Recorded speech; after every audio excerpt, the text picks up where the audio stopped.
3 minutes remaining.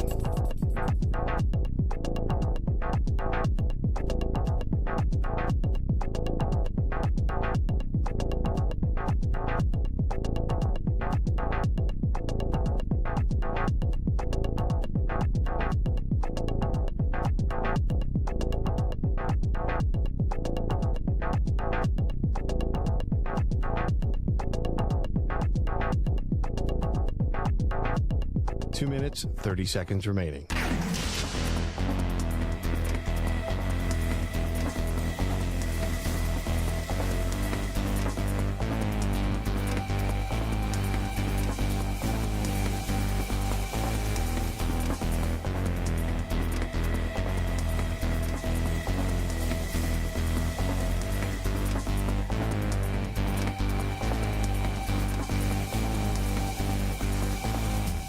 Two minutes remaining.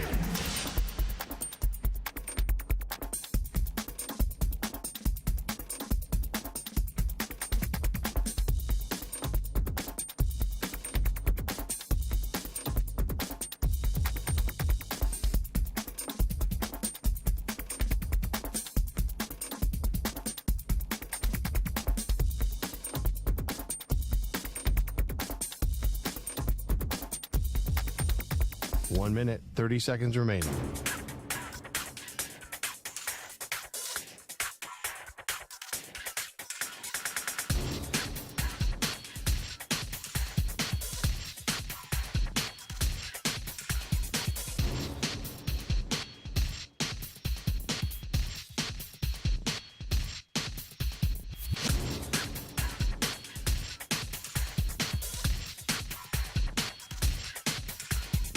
One minute remaining.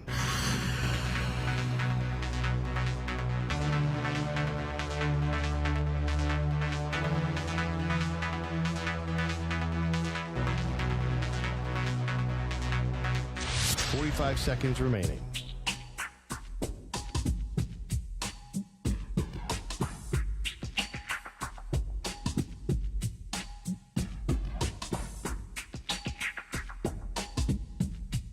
Thirty seconds remaining.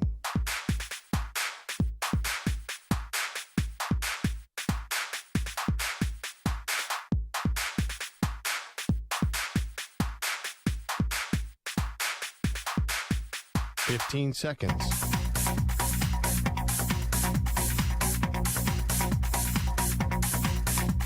Break ends in 5 seconds.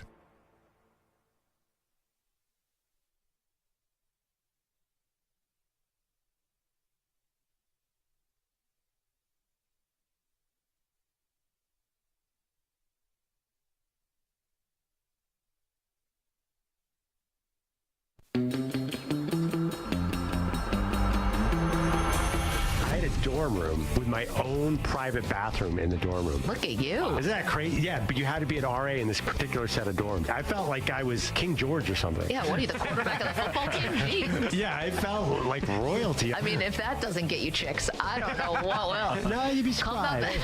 Come on back to my room. I got a bathroom in suite. Yeah, you know, it's funny at a party. That line doesn't work. Hey, babe, is your stomach upset? I got a private bathroom. That is terrible. Come on, blow up my bathroom. All good. No. To be honest, I would not let anyone use this bathroom. So even if it was a potential hookup, I'd be like, nah, still Sorry, you got it down the hall, chica. I'm King George. I got my own bathroom. I'm not sharing. Here are Maggie and Perloff. What up, what up? Welcome to Maggie and Perloff. We have our Super Bowl matchup. Perloff's Philadelphia Eagles against the Kansas City Chiefs. How does this happen that we start a show together, and in that time, Perloff's Philadelphia Phillies have made the World Series, and now his Eagles make the Super Bowl? Life is just not fair. I mean, congratulations to you. No, but you had solid playoff teams with the New York Mets and the Buffalo Bills. Yeah, so no, you should be very proud. Very proud of their accomplishments. It's not about me today. It's about you. Actually, let's start with the Kansas City Chiefs and the Cincinnati Bengals, because that was a train wreck of a game. I mean, it ended up being exciting at the end, but nobody wants a game decided on penalties. And it really did feel, Perloff, even by the letter of the law, If Joseph Osai did push Patrick Mahomes, it did lead to an unnecessary roughness, and it should have been 15 yards. But oh, wait a minute. There was a holding call on that play. It should have been offsetting. I think everyone and their mom thought that was going to overtime. Of course we did, but I don't like people who said you shouldn't call that because of the setting. It was very clearly a late hit. Now, I'm not even talking about the holding call, but the late hit. Yeah. No, I don't think you can swallow the flag on that. It was, and I feel so bad for that kid. Yeah. He had an amazing game. He was all over Patrick Mahomes all game, but you have to call it. So if you're going to yell at the officiating, don't yell at them for that play. There's a lot to yell at them about, but to me, I don't think that determined the outcome of the game. It felt like every time either the Chiefs or maybe the Bengals were going to start to get a little momentum or something, it was a major penalty call that ended up sort of either taking things away or just completely tying the game in knots. And I've never in my life, maybe you guys can correct me, we've all been watching football for a really long time, I've never in my life seen a redo like I saw on the 3rd and 9. And listen, maybe you could say, well, there were no points that were scored off the Chiefs getting a redo on a very important 3rd down in the second half. Yet I still think it impacts the game because, as we know now, 2nd and 9, ball goes incomplete to Jerick McKinnon, and then it's 3rd and 9, and the clock gets stopped so that they can move the football up basically like a half a yard. Then there's a little discrepancy on when the play should have started again. Was it on the referee's whistle, on his signal, or was it going to be on the snap? They play the 3rd down, it ends up being a sack, but the referee, the down referee, sort of half-hearted kind of waves, or I'm sorry, it was a connection to Kelsey, but it was short of the sticks. Connection to Kelsey's short of the sticks. The official kind of waves, but doesn't really sell the call. So the Chiefs don't get the 1st down. The offense runs off the field, and the punt team comes on Perloff, and then the referees get together and they redo the play. I've never seen anything like it. Okay, you're totally right. I've never seen it either, but is there a little too much complaining about the officials coming from the Cincinnati side? Now, I get it. I'd be in the exact same way. But generally, you don't lose games to the officials. Yes, you have Drew Brees and that pass interference play against the Rams at 28. Game, yeah. I don't think this game was that. I think this game came down to the very, very end, and it was always going to come down to the end. And there are a lot of weird calls. I totally understand. But I can't say the Bengals lost that game because of the officials. I just can't do it. I mean, I feel like I could make a case. I mean, and I think I could make a pretty compelling case. So what's the strength of your case? The strength of my case is that they should have never redone that 3rd down play. That, to me, is like an official error. And I know you want to get it right and by the letter of the law, but you just gifted Patrick Mahomes and the Kansas City Chiefs a redo on a 3rd down play. I think at that point, the referee is to just be like, I didn't sell the call enough. I wasn't able to get in there to really blow the play dead. Instead, I let the play happen. And then as the punt team's running on the field and we huddle up together, then I realized, that things were gone awry. But there is some precedent here. When the defense jumps off sides, most often Aaron Rodgers famously gets a free play. Yeah. But sometimes they blow the play dead. So there's some discretion about, are we going to blow the play dead? Because sometimes it can be dangerous to blow the play dead in the middle when guys start to play. So one guy might hear the whistle and stop. So this isn't the most outrageous officiating thing that's ever happened. Yes, redoing the play was weird. But honestly, if the guy was running like this and somebody saw him, by the way, doing this, that helped on radio. If the guy was waving his arm, did one wave. What if one player saw that and stopped and got decked by the other player? It was a mess, and they screwed it up from the beginning. But that didn't determine the outcome of the game. Honestly, the Bengals had a couple last shots. Chiefs had their last shots. They hit a very, very hard field goal. What if the field goal misses, which almost happened? The wind almost caught that, and the Bengals win in overtime. Then nobody's complaining about the officials saying that they determined the outcome of the game. No, maybe not. And I don't even know who you could say made the case that they should have won that game. It was so evenly matched in different spots. But I got to say, it did feel like the Bengals were starting to grab a little momentum when they stopped the Chiefs on 3rd down. And it's like, all right, you got off the field. You're going to give the ball back to Burrow. I don't know what he would have done with it, but it just felt like the maybe that was the moment where Cincinnati takes hold. We know they've been a fourth quarter team, and then they get called for the defensive pass interference, right? The Eli Apple on the next third down, and the defense has to be out there for several more plays. More time goes off the clock. Yep. I mean, all of it changes the game. I agree. Even if no points were scored. I agree. But which was more egregious, the NFC title game and the mistakes that were made in that game, or the AFC title game? But nobody's saying the Niners lost. Well, not many people are saying they lost because of officiating, because it was a blowout. So I think the Niners fans also have a case, but in the end, in the long run, you know there's going to be bad calls either way. And in the long run, officiating is rarely going to determine the outcome. I think you could argue the right teams came out of both conferences. I wonder for the audience, what the final play where Osai pushes Patrick Mahomes out of bounds, do you have a problem with the officials calling that at that moment? Because we all say we don't like it when the officials determine the outcome of the game. Yes, Bucker could have missed the 45-yarder, but he most likely was not hitting the 60-yarder. I mean, Jay Feely, I don't know why, maybe by the not. way. Jay Feely said he was missing 55-yarders in that direction in warm-ups. That's not a given, but he should have.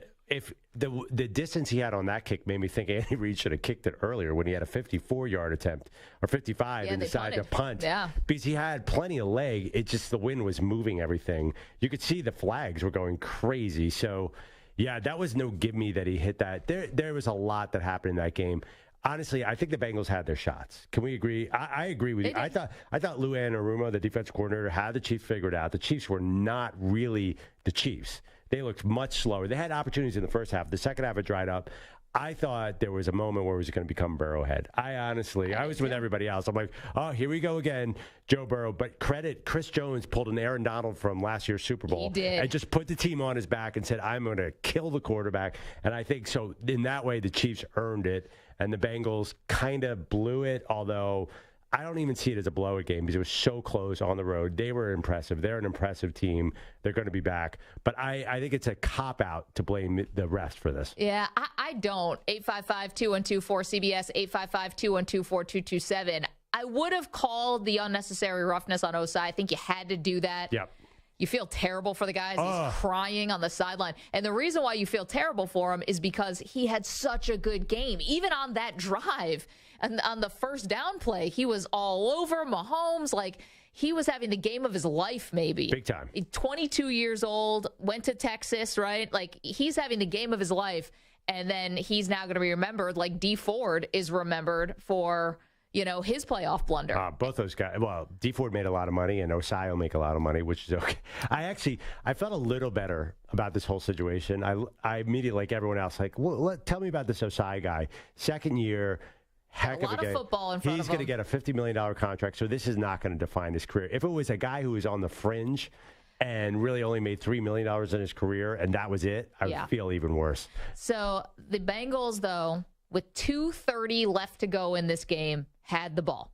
Now, an all-time, I never thought it would happen moment is Andy Reid punting the ball from the Cincinnati 38.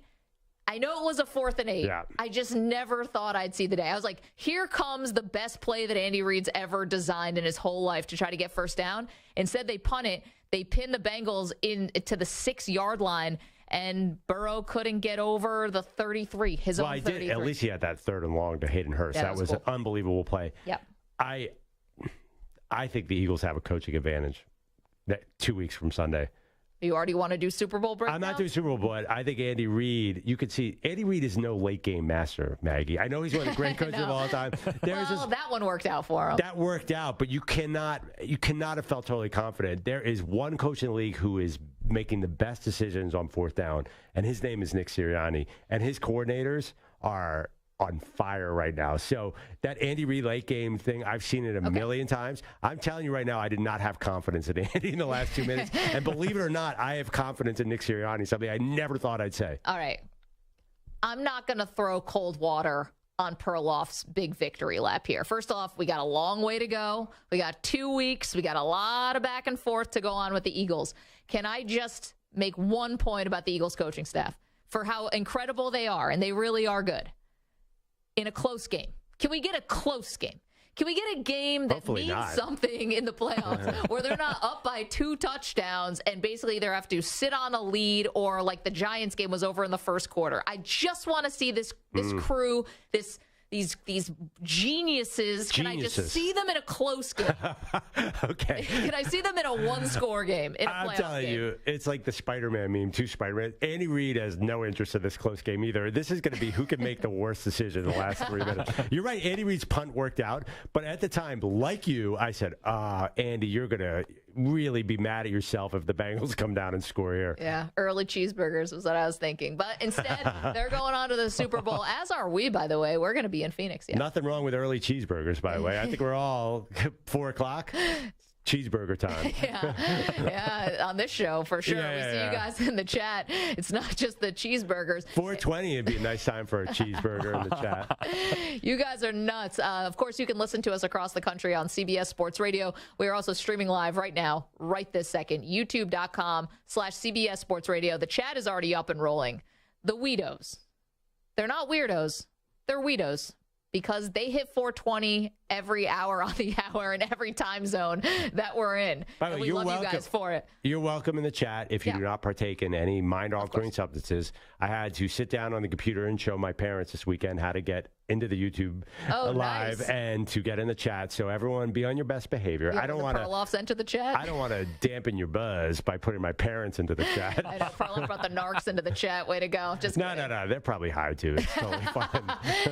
You know what? It's the most welcoming chat I've ever seen online. Everybody is These welcome. are a happy Everyone. bunch. Yeah. Again, youtube.com/CBS Sports Radio. The question is, did the referees decide the game yesterday, the AFC Championship game? We'll get to your phone calls at 855-212-4CBS, 855-212-4227. Now they're looking out for your parents. We'll get to the NFC Championship game as well, because once again, we go into an offseason with nothing but questions for the 49ers and their quarterback situation. Yesterday was tough to watch. 855-212-4CBS, 855-212-4227. Everyone's welcome. Come on in, get comfortable. It's Maggie and Perloff just getting started here on this Monday. We're back with your calls next. You're in a 5-minute break.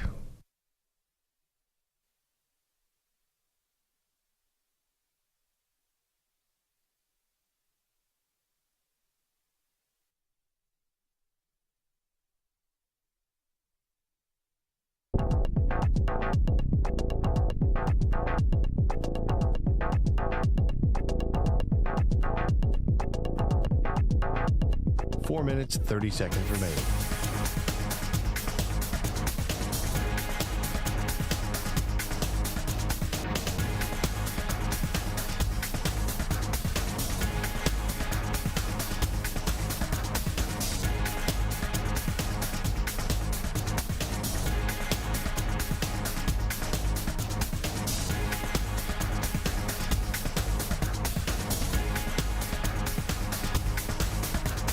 Four minutes remaining.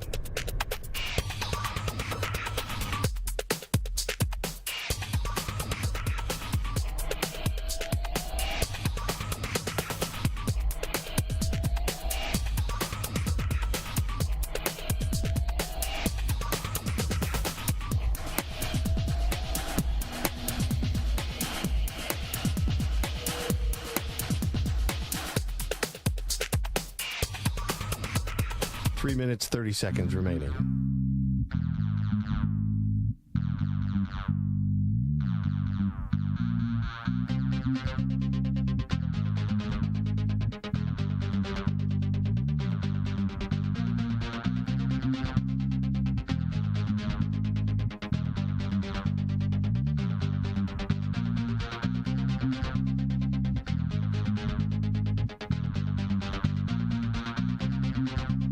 Three minutes remaining.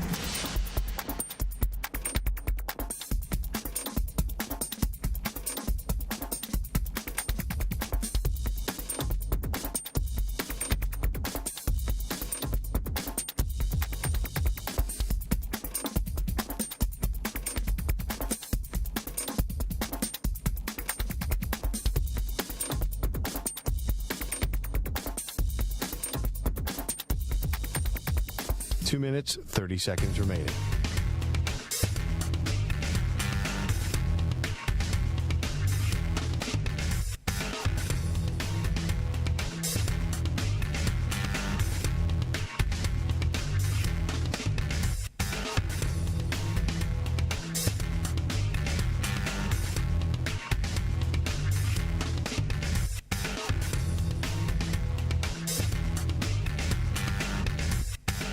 Two minutes remaining.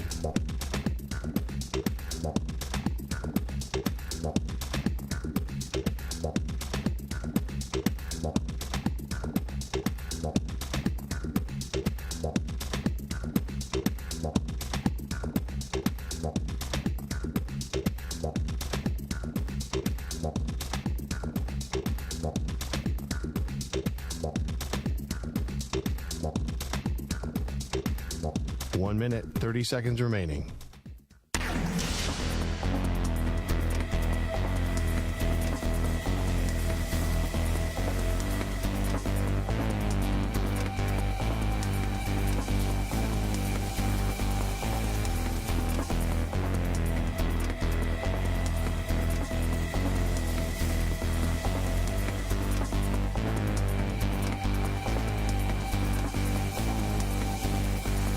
One minute remaining.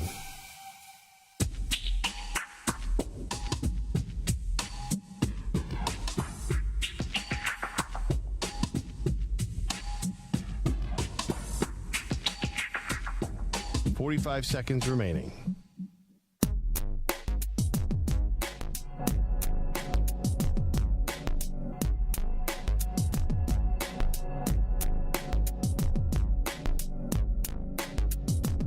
Seconds remaining.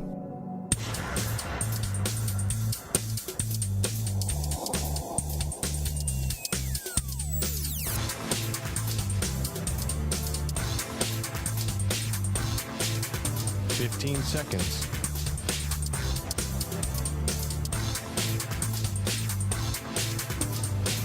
Break ends in 5 seconds.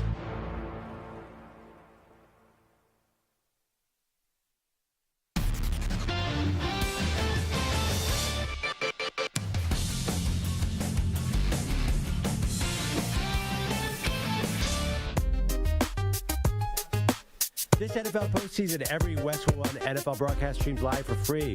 All on the road to Super Bowl 57. Eagles, Chiefs. Catch all the action on the Odyssey app on WestwoodOneSports.com. Via Westwood One station streams or by asking Alexa to open Westwood One Sports. All sponsored by AutoZone.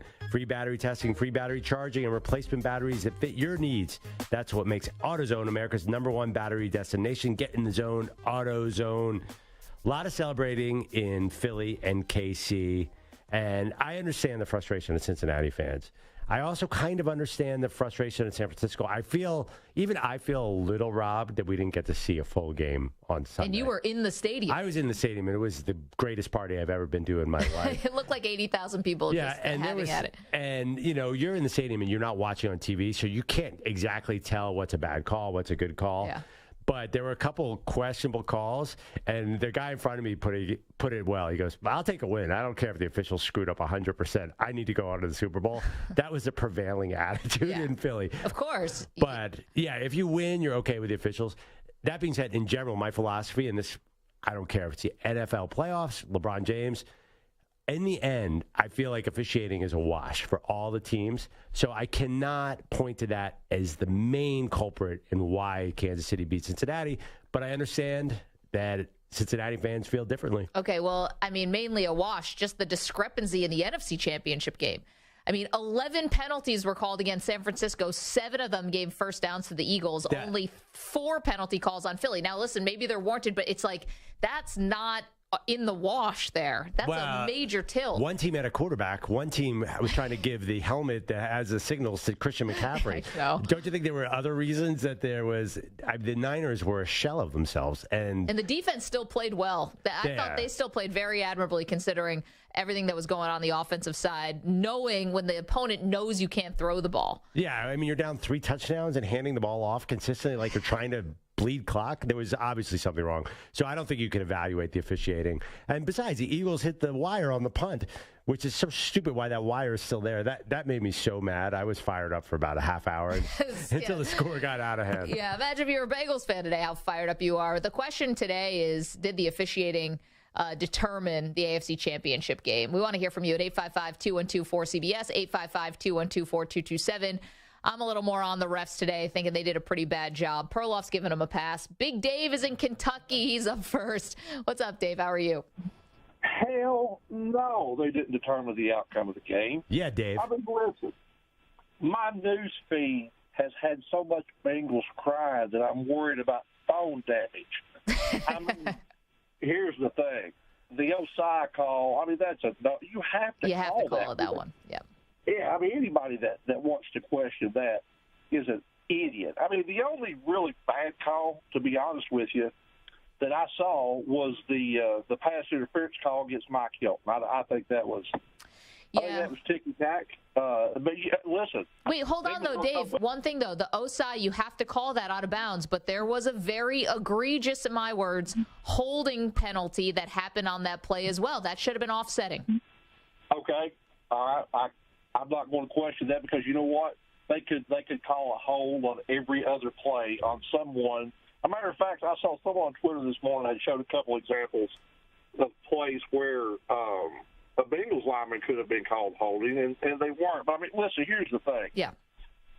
0 yards, not just points, 0 net yards for the Bengals in the first quarter. That was crazy. 5 sacks, 2 interruptions, a delay of game penalty. I mean, Burrows had a QBR of 50.6. I mean, you could go on and on and on and on. But no, I mean, they didn't. Certainly, the officials didn't cost them the game. And listen, hey, McLovin. Yo. Kudos to your Eagles, man. Listen, I got to tell you, I don't know what's happened to me. I sit there and watched that game, and since then, I've gained an appreciation for what they do. The Eagles. Look at that. Dave, Dallas you appreciate Cowboys the fan. Eagles? Oof. I do. I really do. I mean, it hurts. Everybody loves them. And I tell you, listen, that line's 1.5 right now. I'm all over that because I think it's going to be an 11-point win for the Eagles. I don't think it'll be close. I'll tell you one more thing. I'm going to hang up. Folks are saying, yeah, but Mahomes has got 2 weeks, for that ankle to rest. It's not like you dial the clock back. I mean, he did a lot of work on that ankle yesterday. And by the end of the fourth quarter, I mean, he looked like Bob Cratchit hopping around. I know. And yet somehow got to the sideline on the run, and then obviously the penalty that ended up basically deciding it. Dave, I never thought I'd see the day. Thank you for the call. A Dallas Cowboy fan. We'll get to the changes, by the way, coming to the Dallas Cowboys a little bit later in the show. I can explain the Mahomes scramble at the end. Explain it. So he has a high ankle sprain. As you know, I've been treating an ankle injury with Dr. Rock Positano, who was great on the show on Friday. He was excellent. So I have an ankle problem, but I can run straight with no pain whatsoever. It's only when you have to turn right or left that the pain comes. And Patrick Mahomes can do a straight sprint, but you saw when he was trying to move one way or the other that he had trouble. Also, his plant foot was a big issue. And I would even dare to guess his fumble was closer related to the ankle than people realize. That's the most ridiculous thing I've ever seen. He might have planted his right foot and had a shock of pain go up his whole body and freaked out. I mean, that would help explain it because it just fell out of his hands. We've never seen Mahomes do anything like that. Not that I can remember. Right. It was so bizarre, but watch his foot. He was planting on his right foot. I think 2 weeks will help, but I think that is the Eagles' main advantage. To me, that's a storyline here. Listen, I mean, you saw the Eagles' pass rush? The Eagles' pass rush is awesome, but they were going against Josh Johnson and like the corpse of Brock Purdy. Well, they are very good. They're like rated number 1. I know all of that, but they had a very easy schedule. They didn't play a lot of really good quarterbacks, and then they got a gift yesterday in the NFC Championship game that Brock Purdy goes down. But I think we're overlooking actually the second biggest storyline for the Super Bowl. Patrick Mahomes' ankle has 2 weeks. What about Perloff's ankle on 2 weeks? I mean, how are you going to stand during the game? You got to be cheering. You're going to be playing hurt. We're not talking about this nearly enough. First of all, standing yesterday at the link, oh, man, my back afterwards. Oh, poor you. Yeah, it was a tough day. But, I mean, you think Mahomes is going to be fine in 2 weeks? Look at how good he looked after 5 days. We all thought he should be on crutches. How good he looked. that was a shell of Patrick Mahomes. It was 23-20 with, I don't understand why the Bengals didn't score more points. He scored 23 points. It wasn't going against the number one defense in the league. It was a Cincinnati defense. Well, that should have been 35 at least. They always only score 23 points against the Bengals. The score is the same every time they play. That's true. And Mahomes threw for 326 yards. And how many did they run for, by the way? Next is 0. Yeah, he had 3 carries for 8 yards. John is in Portland, wants to talk about the officiating. What's up, John? How are you? Good, Meg. How are you? We're doing excellent. I think you're looking at it from the wrong angle because referees definitely do decide the game, not this one in particular, but it's more by what they don't call. And that's been the earmark of this season, has been how bad the officiating is. And I got to ask, to me, it's the worst in pro sports. And I got to ask, how could it be that bad if it wasn't on purpose? And I just feel like the refs are part of keeping the season on script because, like that call, you look at that Cincinnati or the San Francisco. You take that 4th and 3 that wasn't a catch that they called a catch and a first down, and the roughing the punter call, which the guy was pushed into him. Yep. That game was still a game at that point. It had those calls gone the other way, even though they had no quarterback. And the one on Mahomes, the referees didn't decide that by calling it. The guy that pushed him decided that. Yeah, and he did, but there was a holding call that should have been offsetting on that one. I'm not such good enough. John. Yeah, I agree with that. The one thing about, and you bring up a very good point on the. A.J. Brown on the catch because, and that was really now got pinned on Kyle Shanahan. Devontae Smith. That got pinned on Kyle Shanahan. Yeah. Why didn't he challenge? But what's confusing to everybody and kind of plays into John's a little bit going down the conspiracy theory, like the officiating's bad because they want a certain outcome here. And I get why fans are saying that today. I don't agree with it, but I can understand why people would think it.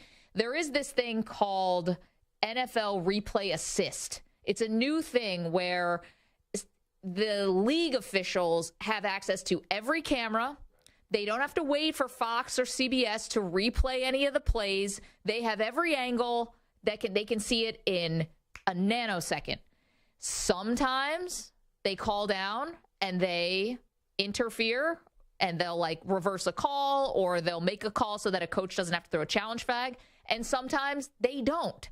And I think it's been kind of odd, Perloff, about how this has been applied. And I think we have a lot to go here with, when is this replay review, this replay assist, when are they going to step in and when are they just going to stay out of it? Oh, yeah, absolutely. I understand it has to be changed. But I was there, so I didn't hear it at the time. Did the broadcast take about a minute to figure out that a ball had hit the ground? Because how many cameras are there? 22, 23, 20, or something like that? Like 40. Yeah, for a big game like that, there's tons of cameras. So you're telling me that they were able to intake all 40 cameras within 20 seconds and find that one angle where the ball hit the ground? So I'll tell you what I think Fox was doing, but I don't have any knowledge of this. The play was so wow. It was such an Odell Beckham catch. I think for TV, they focus more on the replays first of showing you this incredible catch as opposed to trying to find the replay, did he survive the ground? But it was 20 seconds. I'm watching that. It was so fast. And I've been in a truck many times. It's not that easy to find the right angle. And there are so many angles where you cannot see the ball hit the ground. The way Smith's body was, it was hard to see. So you're right. I think Kyle Shanahan should have called a timeout. Definitely. Because then that would have given instant, what's it called again? Replay assist. Replay assist time to look at it. And he probably wouldn't have had to use a challenge, would have lost a timeout.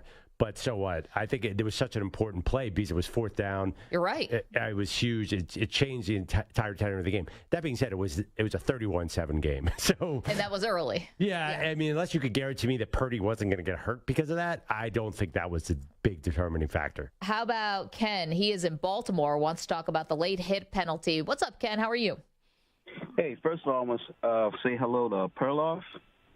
Hi, Ken. But, okay, and the only reason I'm addressing you first, Perloff, because I wanted to address Maggie. Second, because Maggie don't remember me. I used to listen to her and Moose. Oh, Ken, I remember. Where you been, buddy? Man, when y'all change and you break up and you go all over the place, you lose me. I'm glad you're back. I enjoyed you, and I enjoy you both. Thank you. Thank you, Ken. The way that we know that Osai, whatever his name is, his IQ was very low on that play. And it's horrible that game had to end like that because there was only 17 seconds left, what have you. Mm-hmm. But I see that these officials, they're very horrible because I see they're swallowing the whistles when they want to. Now, Maggie, you brought up that holding play at the same time, right? Yes. Well, that holding play was right in front of him, and it was happening within the action before, Mahomes got out the pocket and ran to the side. So, they decide what they want to see and what they don't want to see. And I realized something, too. That one official, he's a colored gentleman, he seems to always be involved in a controversial call. I remember him back with that the New Orleans Rams play. Do you remember that? Yeah, in 2018, the NFC Championship. Yeah. That was Ron Torbert. I'm assuming that's who you're talking about, the lead official, Ron Torbert. Yeah, him. He was involved in that. I got to go back and look. I don't remember who the lead official was, but Ken, I'll take your word for it. See, here's the thing, Ken, and I appreciate it. I'm so glad you found us, Ken. And if you like Moose and Maggie, you're going to love this show even more. I can tell you that. Thank you for the call. I can't say that I think it's a conspiracy theory by the league because we're all watching the Super Bowl no matter what. There is no person who's made it through this whole season was like, you know what, Cincinnati's small market, I'm not going to watch. Well, I mean, first of all, Kansas City is also a very small market. And why Philly over San Francisco? Yeah, right. Philly's been there. I don't understand. San Francisco, I mean, if Brock Purdy could play, what a story that would be. Yeah, I mean, if they were going to fix it, Maggie, who would they put in there? Dallas. Yeah, the Dallas Cowboys would have advanced. Again, somehow playing the Packers, even though they're not. They're both in the NFC. I think the Raiders or the Steelers. I think you would have had a Cowboys. I mean, it would have had to be the fix of all time to get the Raiders into the Super Bowl. Stu took shrapnel today. No reason for that. I'm sorry, Samter, you have an update. It was Bill Vinovich. It wasn't Torbert's crew. Bill Vinovich. I think he was on the sideline yesterday. Did you see that they have extra officials who are on the sideline? It's just like vaguely familiar faces. Okay. Is that Cleet Blakeman? Yeah, Cleet. Oh, right. I think he's doing the Super Bowl. Oh, no, it was Carl Jeffers is doing the Super Bowl. Jeffers. Who I know you have issues with. Major. Okay. A couple callers have said today. You better hope he doesn't run into me in a dark alley, that Carl Jeffers. I'm sorry, that's go ahead. Mean. A couple callers have said today officiating's worse than ever. Okay, let's evaluate that. There are more officials than ever. They're trained more than ever. They're paid more than ever. What has really changed about NFL football over the last 40 years? We see their plays now in slow-mo. Slow-mo 100 times. Yeah.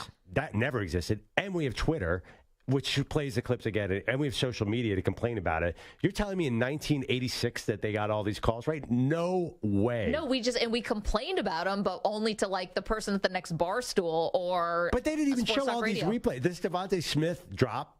They never would have caught that in real time 40 years ago. I think people complain about the officials, but really the audience has changed more than the officials. It's a very fast sport. Officials are trying their hardest. It's an impossible job. You've officiated. It stinks. No, but I also know when I went to umpire school, thank you for bringing it up so I didn't have to. When I went to umpire school, the first rule was sell the call. And that official yesterday didn't sell the call to blow the play dead on 3rd and 9. So that's why I do get why Cincinnati fans are feeling a certain type of way. Because you allowed the Chiefs another 3rd down. And granted, they didn't score any points off of it, but everything impacts the outcome of the game. Everything does. But listen, if you're going to look at football that way, then pretty much you can't trust any outcome because there's always going to be one advantage officiating-wise the other. So do no outcomes matter because of, first of all, it wasn't that egregious. You are the person who puts an asterisk on every single championship. The only football game that I really, really put an asterisk on is that Saints-Rams game. Yep. The rest of them, I don't know. Unless the Eagles lose in 2 weeks, in that case, I'm already putting an asterisk, and I'm already saying the officials screwed us. On a questionable roughing the passer call. This is you called this week 1 of the NFL season that the Super Bowl will be decided on a questionable roughing the passer call. Well, it kind of was. I mean, the Chiefs, Bengals.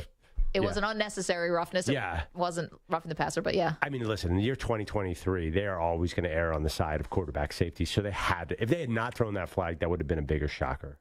You're right. 855-212-4CBS, 855-212-4227. See you guys on the phone. See you guys in the chat. Everyone is being seen today. Coming up, the Eagles are moving on, but are they the luckiest team in Super Bowl history? What? Lucky. We got this all for you right after the CBS Sports Update with Rich Ackerman.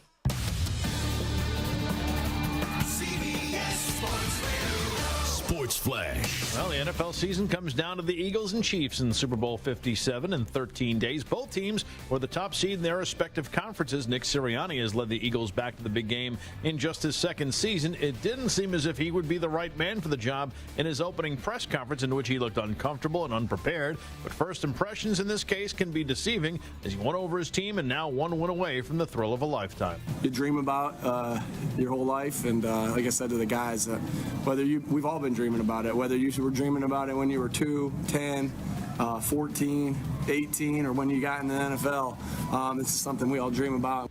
The Eagles, the early 2-point favorite. They're going for their second title after winning Super Bowl 52 with Doug Peterson at the helm. The Chiefs looking to win it all for the second time in 4 years. Bobby Hull, the first 50-goal scorer in NHL history, has passed away at the age of 84. He retired with 610 goals, then second most all-time. He was part of a Stanley Cup champion, 3-time scoring champ, and also a 12-time All-Star. And Purdue, the unanimous #1 team in the nation in this week's AP Top 25. I'm Rich Ackerman. Coming up later on the Zach Gelb Show, we'll recap Conference Championship Sunday, and Herm Edwards will stop by. It all gets started 6 p.m. Eastern, 3 Pacific.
Two minutes remaining.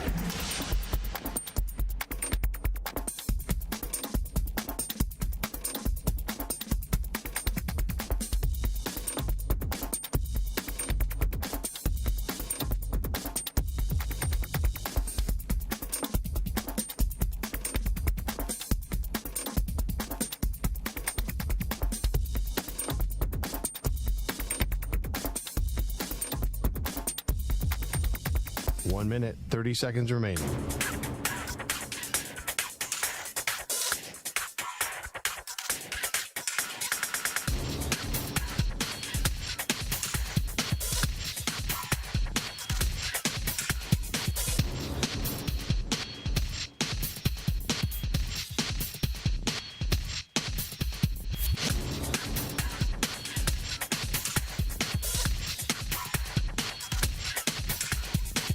Minute remaining.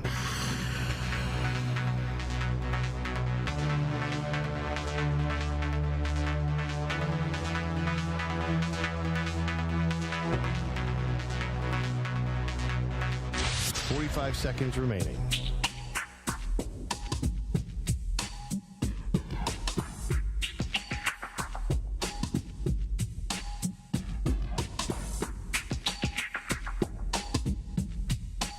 Seconds remaining.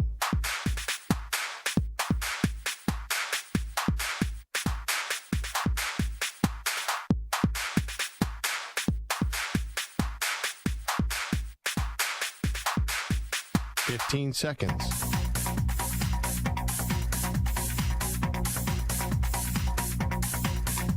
Break ends in 5 seconds.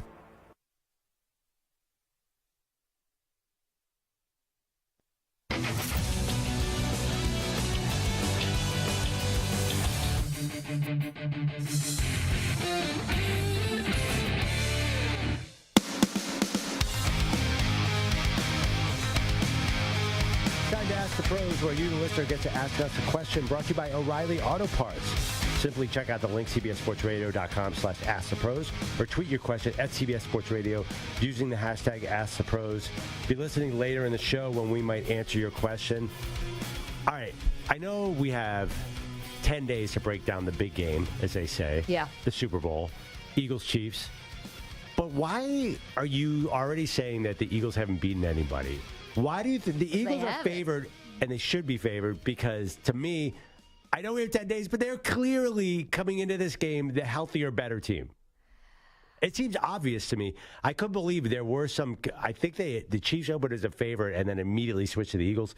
That seems so obvious to me. I don't know what I'm missing here. I guess I can understand why they opened as the favorite, but do you want me to go through just the quarterbacks that the Eagles have faced? No, I don't. I don't care.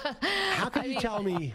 This is not exactly murderer's row here. This isn't one Hall of Famer after the next that you guys have faced. And then in the postseason, I'm not trying to take away from the Eagles, even though it sounds like I really am. Sounds like it to me. 38-7 against the New York Giants, who were basically fading the whole second half of the season. And Daniel Jones. They just beat the Vikings. Is Daniel Jones. And the Vikings were frauds. You guys destroyed the Vikings. The Vikings were frauds. And then San Francisco comes in already with Brock Purdy. Great story. He gets knocked out in the first quarter. Then Josh Johnson gets a concussion. And then Purdy has to come in and can't throw the ball. So, I mean, it worked. Can't you acknowledge it's worked out pretty well for you guys? It's worked out pretty well, but there seems to be some obvious advantages for Philadelphia.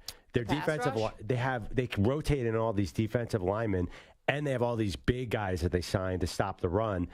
Kansas City is a terrible running team. I mean, that was a really bad display. How many times was Mahomes in 3rd and 9 and 3rd and 10? So you'd figure that'd be a big advantage. Where the Eagles' offensive line, Lane Johnson should be the MVP.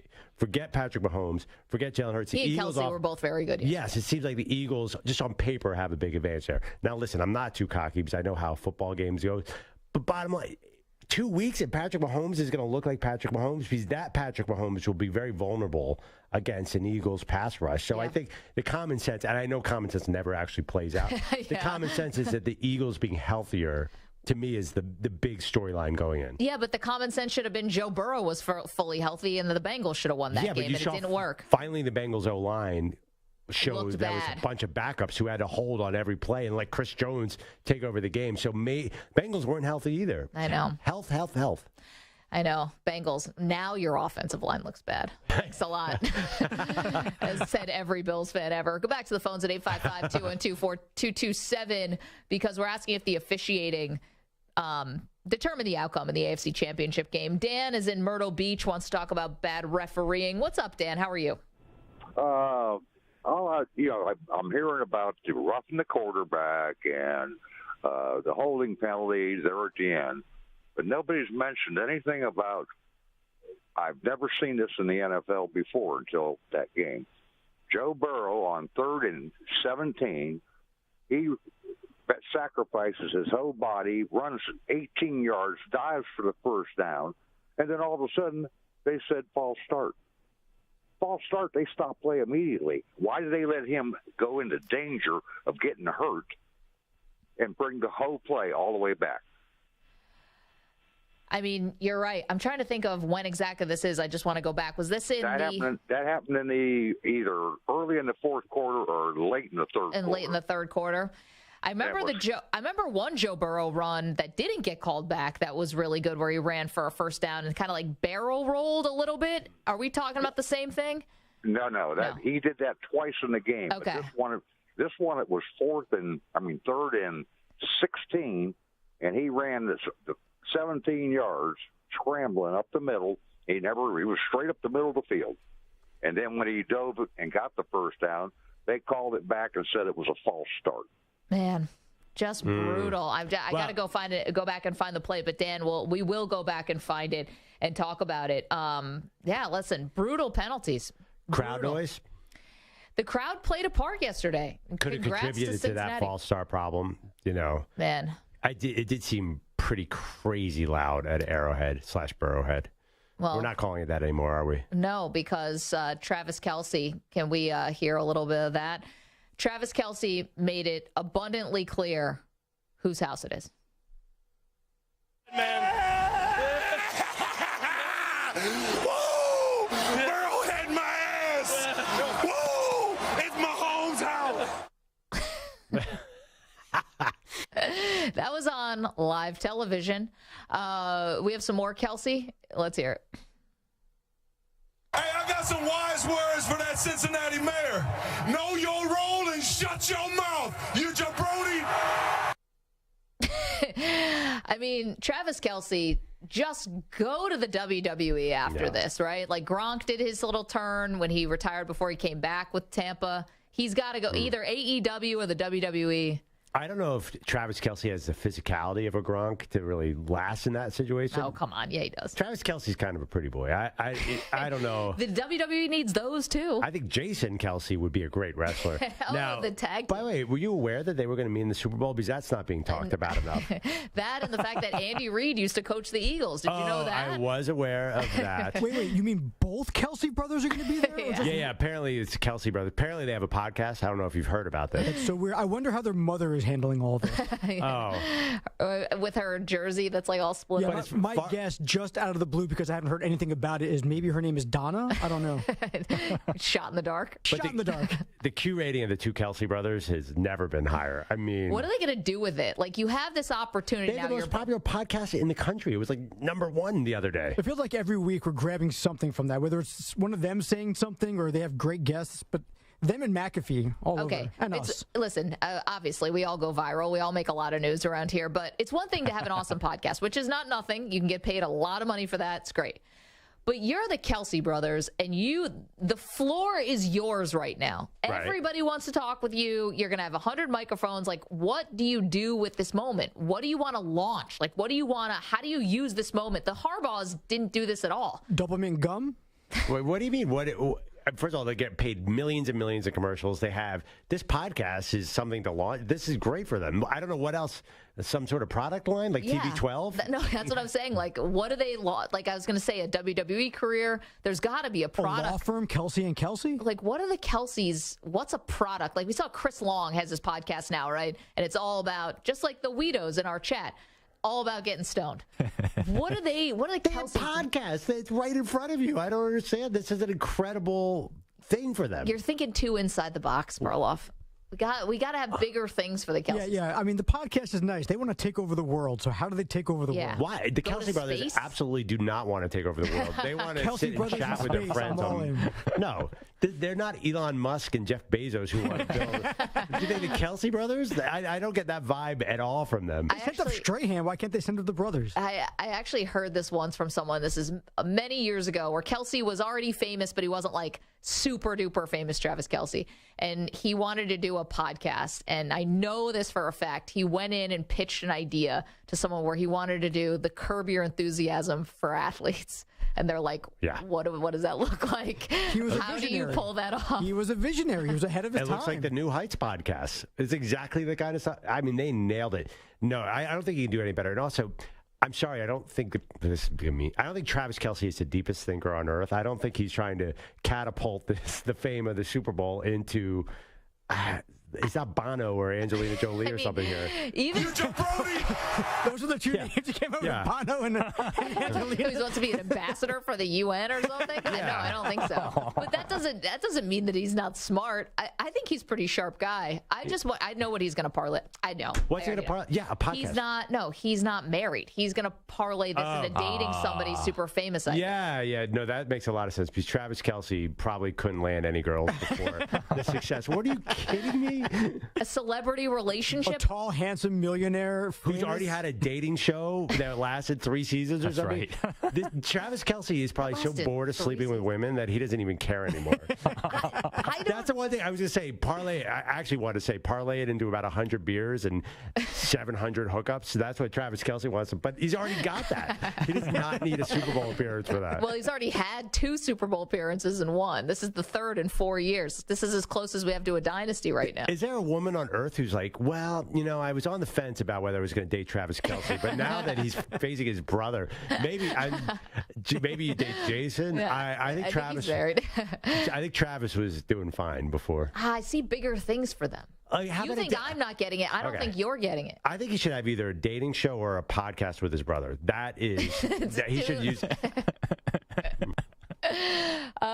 Quickly, Mike's in California. Mike, what's up? You want to talk about the refs? Yeah, I mean, I can't say that it totally changed or altered the outcourse of the game, but I think that redo play is the biggest bungle of the game because if you think about it, not only did it get the redo, but it took another minute off the clock in the favor of KC, which means that if everything had played out the way it was, Bengals would have got the ball back on that kickoff with a minute and some change left to go. And we all know what a minute and a half can do in a game. Totally. So I think that had a huge impact on it from that standpoint alone. That I think that while the redo may not have affected the score, but that's still a lot of time on the clock. Mike, totally with you. And Mike, we only have 15 seconds. What did you end up making for the game? I did smoked ribs and hot links and sausages, and then I did my chili queso smoked cheese dip. Oh. Dude, can you drop that chili queso recipe in the chat? If you don't mind, and take your time, no urgency there. Can you Mike, drop some chili queso dip by Phoenix, Arizona for a Super Bowl week? Mike, thank you. Sorry, we're up against the top of the hour, but they were talking about this in the chat, what everyone was going to make for the game, and Mike was coming heavy with the menu. Well, he's got Big Dog to satisfy his son. No, different. Oh, no, Mike. Oh, who's that? That's a different guy. Oh, man. But Mike. I thought, you got me all confused here. I know, because we have a big fan base in California. We love it. 855-2124-CBS, 855-212-4227. Then where's Big Dog? Big Dog's coming. Don't worry. Big Dog's coming.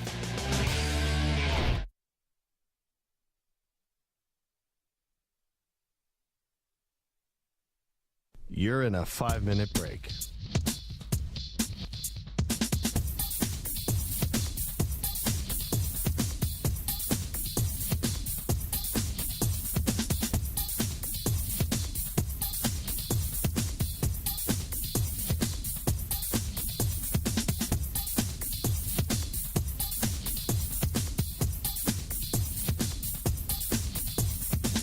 Four minutes, 30 seconds remaining.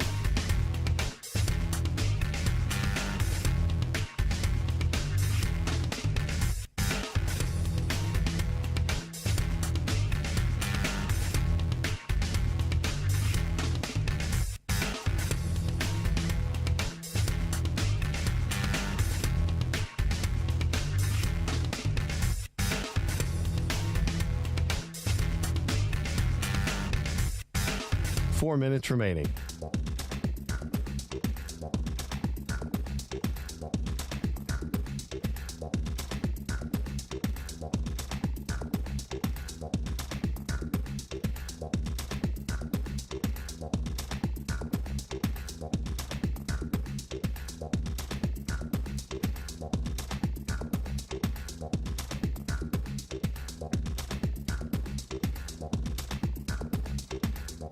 3 minutes, 30 seconds remaining.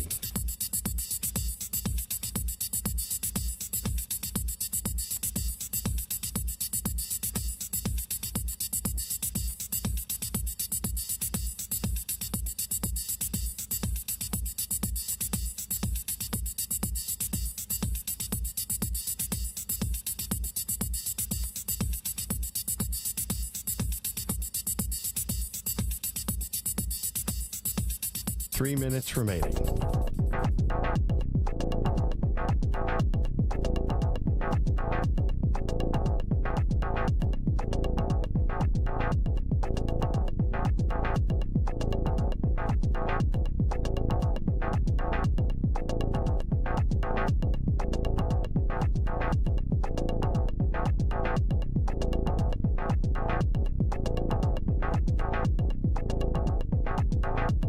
Two minutes, 30 seconds remaining.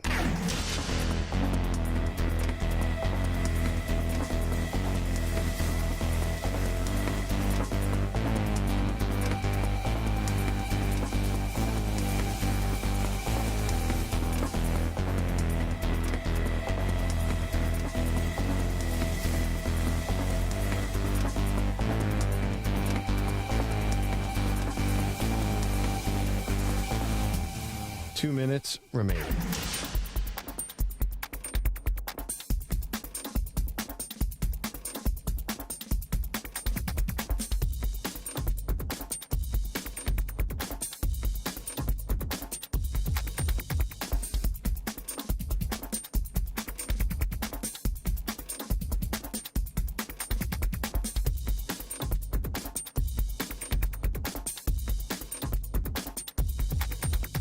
One minute, 30 seconds remaining.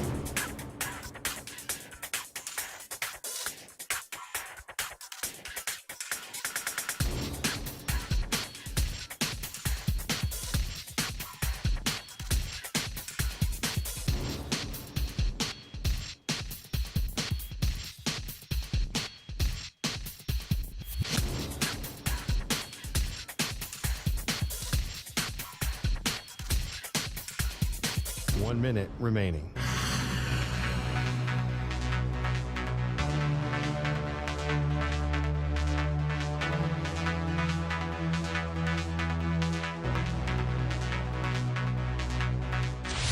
Five seconds remaining.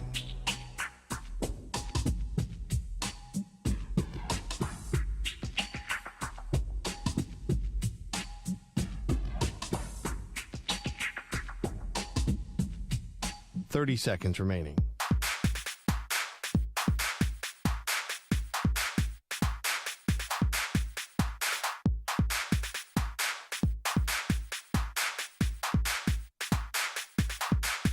Fifteen seconds.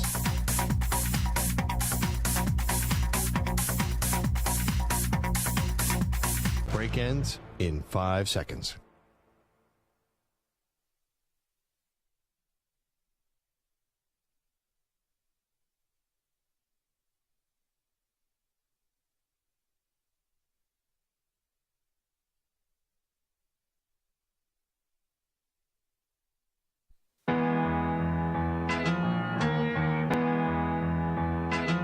I'm not seeing an overwhelming desire for Perloff to show off the leggings. That's weird. Is it some sort of technical difficulty? We'll see if there's any kind of glitch. Someone said leggings should not be in a man's wardrobe.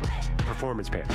See, that doesn't sound right either. Performance pants. Yeah, I don't know. By the way, sound like going down a road I do not want to go down to. Yeah. Don't take Viagra, just performance pants from Romans. You know, they're sent to you in a discreet package. What kind of package? Medium, small.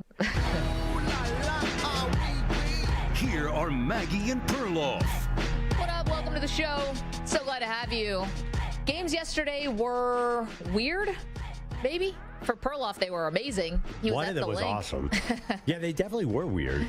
Yeah, because one game was defined by injuries and the other game was defined by penalties. Yeah, the Eagles game actually reminded me a lot of the Vikings-Eagles NFC title game. Yeah. I think you can't underestimate the impact of that field for the Eagles. that, first of all, the officials were terrified to call anything against him. So 80,000 people were ready to jump over the fence and attack them. Yeah. Hey, by the way, the Vaseline didn't help. No, it didn't seem to work. But I do think the link is a huge advantage. No, they need to move on to something a little bit more, like, is there something even slipperier? A different lubricant? I don't. KY or something? I don't know. They need something bigger and better. Just let people climb the poles. Who cares? Is it really that much of a problem? I saw a video yesterday of like 20 to 30 people standing on a bus stop in Philly as people are. Stu, you saw this too? I did, yeah. Standing on the top of a bus stop, stand? Like a platform that you stand under. Yeah, right. To like shield you from the rain. 25 people standing on top of it, and of course it just breaks, and all these people just fall right to the ground. Yeah, party. Yeah, party, sure. So I was at the game, and I actually wanted to meet our CBS Sports Radio, Zach Gelb was there. Yeah. Show after ours. And he texted me, he said, come to G2 where I am. And I got there, I couldn't find him. I texted him, and I said, where in G2? He says, do you see the 3 women dancing on top of the bus? That's me. That did not help at all. That was one of 14 different scenarios in this particular parking lot. I never found him. Actually, I eventually found him, but it was the level of insanity at an Eagles tailgate. You've seen the movie Silver Linings Playbook, right? Yeah, it was how Bradley Cooper was at the game last night. He's always at the big game. So Bradley Cooper gets out of his RV and starts a fight. I mean, the anger, energy, and the fun and the mischief is off the hook. It's actually, as crazy as the reputation is for Eagles fans, they transcend that. They're way worse than people think. Man, Philly's just on one right now. You got Joel Embiid beat Jokic the other night, and now Phillies were in the World Series. I'm kind of scared what Philly has in store if the Eagles win another Super Bowl. And, really, though, like all seriousness, I mean, Jalen Hurts is like winning over America. Not that he didn't, he was a star in college, so this is not new to anybody. But, man, like, even with the hurt shoulder, and he wasn't even running as much as he needed to, and I actually thought that the Eagles probably could have scored even more. Kind of, kudos to the 49ers defense. But Hurts is becoming a superstar. I mean, he ran a lot yesterday, but it was hard because you have 2 superhumans running after you. Fred Warner's not of this earth. Yeah. He couldn't get anything going, but eventually the Niners wore down. That's why you had your secret weapon, Kenneth Gainwell. Well, he's amazing. Yeah. I don't know where that came from. Big game Kenny. But Jalen Hurts, he needed the defense to wear down. That does concern me a little bit. And you saw it with Mahomes, too, and you saw it with Dak Prescott against San Francisco. You got to be able to run as a quarterback. I think Joe Burrow did it, but Jalen Hurts needs to be healthy and run for 65 yards against the Chiefs. We can't have any of this 3-yard gain stuff. Well, Burrow didn't do it enough, but he was so under siege the whole game. Yeah, I was surprised. In the past, we've seen him escape in those situations. I think Kansas City was aware of that. I'll tell you one thing about San Francisco, and I'm sorry to get into X's and O's again. They had no respect for the Eagles wide receivers. They did not double team them once. They were spying Hurts the whole time. Yeah. So I think that's something KC can learn from. A.J. Brown is not in a confident place right now. He is really a different player. Well, you're going to need him. I don't know, but you lost a KC-Cincinnati game. Is it going to be, are they the scary, explosive Kansas City team anymore? Have we seen that team this year? Well, I mean, they were losing wide receivers left and right. You want to talk about, playing with one hand tied behind your back. It wasn't just Mahomes, but also 3 receivers went out of the game. And there's, Juju, Hardman, and Tony. I don't want to bring back to this, but not having Tyreek Hill, if you're an Eagles fan, makes me feel a lot better. I just don't see Kansas City as explosive right now. Well, I know it's Mahomes, but they're not really the same Mahomes team from before. I don't know. He found a way to get to MVS for over 100 yards receiving. I mean, that they had a little bit of a connection running. And then Pacheco, who was great, not so much in the run game, but in like the dump off passes. And Pacheco runs angry, man. You're asking a rookie to do a lot in a big game. I mean, that's all passing. They can't run. I mean, they had 370 passing yards and only about 40 rushing yards. Yeah, they did not run the ball well. I just felt like Mahomes and Burrow were both in 3rd and 8 and 3rd and 9 all the time. It was really kind of an ugly, weird game. That game was even less predictable to me. I was watching the game, and I knew Cincinnati was going to do those second-half adjustments. You always talk about that. And it looked like they had them. It looked like a typical Cincinnati comeback, but something just felt off with Cincinnati, and I think it might have been the lack of protection for Burrow. Oh, definitely, and it's a great point. And then it seemed like Burrow and Higgins were starting to cook a little bit, And then Yes. he gets the ball tipped and it intercepted, and it just never had the same magic again. No. Like he went a little to Boyd in the beginning, and then he started finding Higgins, and We all thought that Burrow was going to lead that drive at the end, though. I mean, definitely. You just 2.5 minutes left. Burrow's got it, and Burrowhead. Now it's no longer Burrowhead. It is, but Joe Burrow is still one of those quarterbacks who you do not want to have the ball in his hand at the end of the game if you're facing them.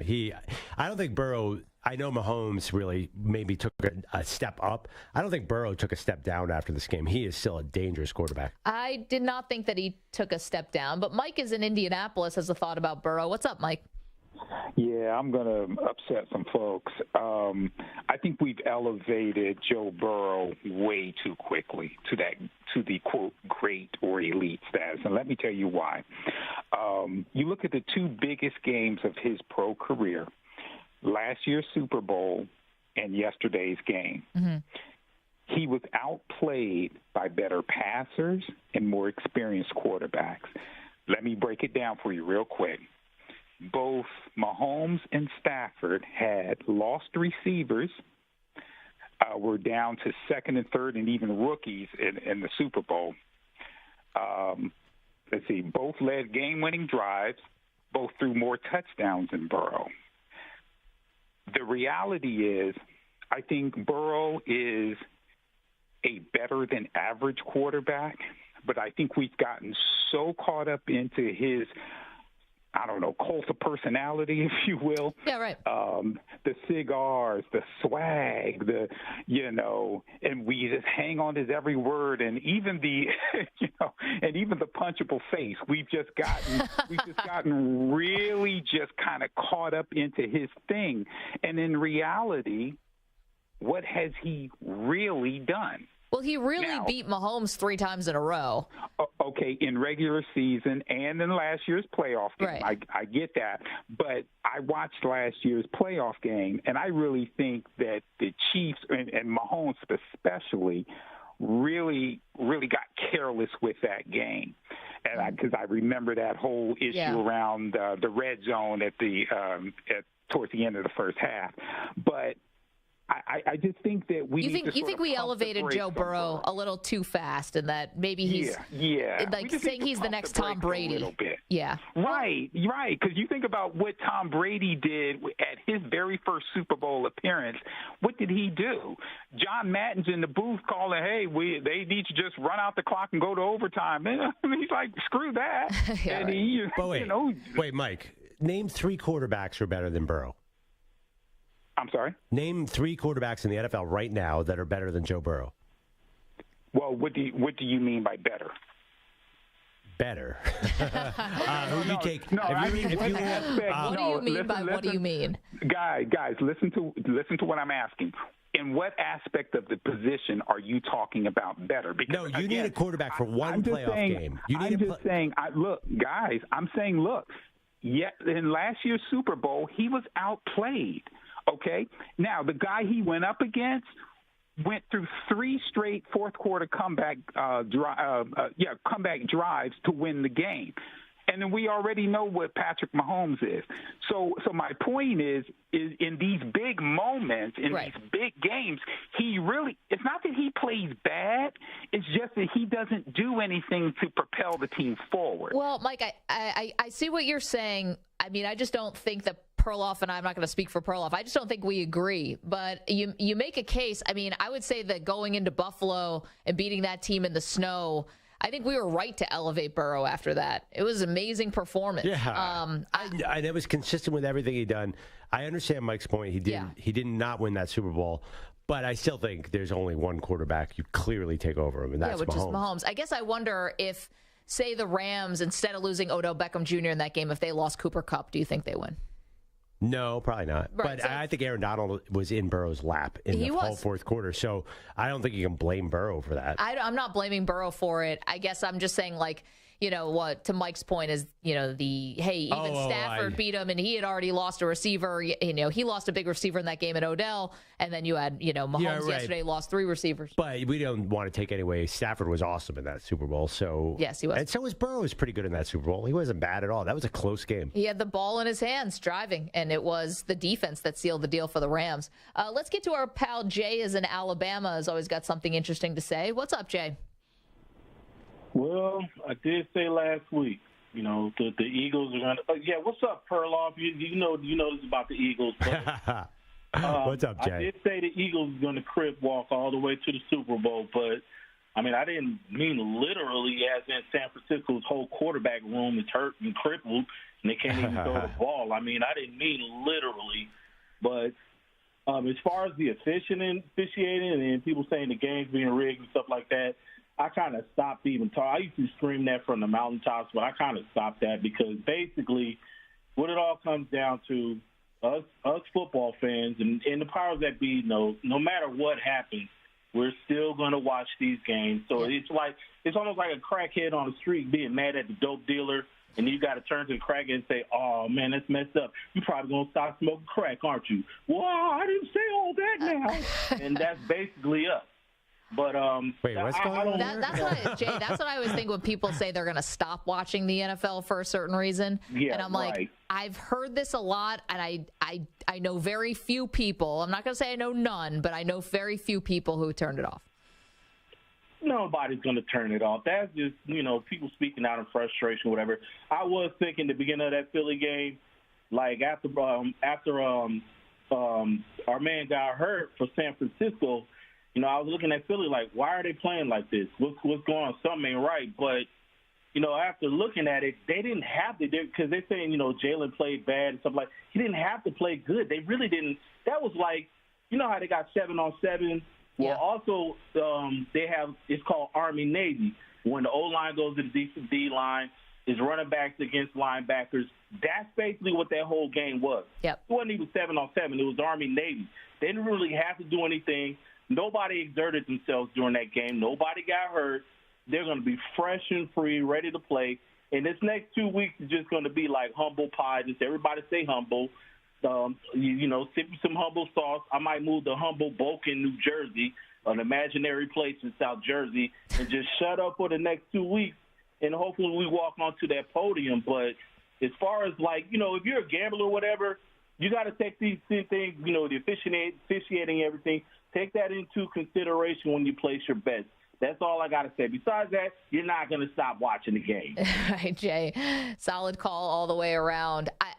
I wonder if Philadelphia might end up making what seemed like the mistake that Cincinnati made. A little too much bulletin board material. But they haven't said anything specifically about Kansas City. Not yet. But we got 2 weeks here. So do we have the Chris Jones?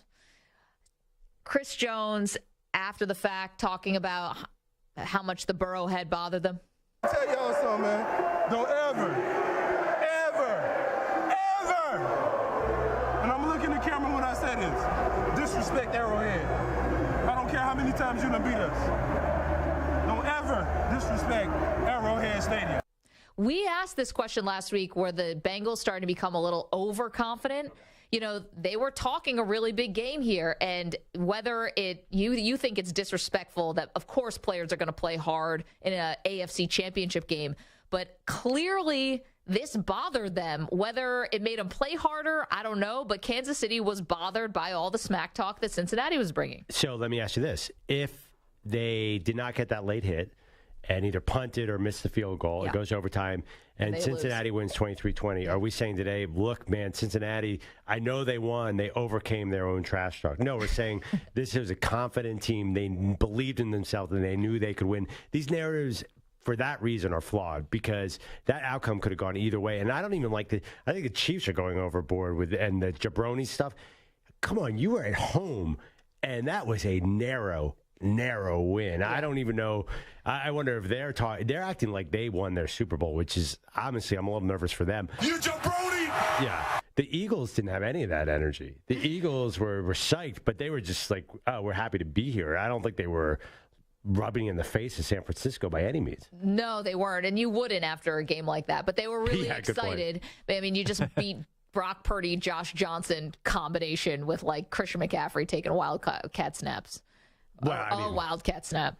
Yeah, It's not like you just beat the who's who of quarterbacks in the NFL. No offense. I got to tell you though, that San Francisco team. Oof. The defense is so good. I mean, and the running game, there was a couple plays where McCaffrey, you saw him break all those tackles, and he's hurt. And then Debo, I saw him break a couple tackles.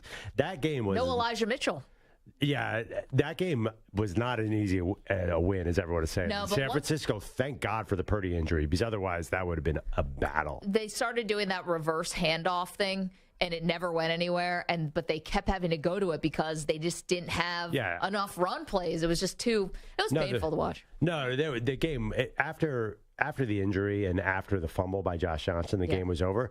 But that was an evenly matched team. There's so many good players. Travarius Ward is glue. I mean, he is glue, and thank God he's not on the Chiefs anymore, because I don't know. I just think that this could have gone either way. I don't love the narrative that all came down to How about the Burrowhead stuff. The mayor did not cost him that game. The refs, maybe. I'll go there, but not the mayor. Man, the mayor calling him out.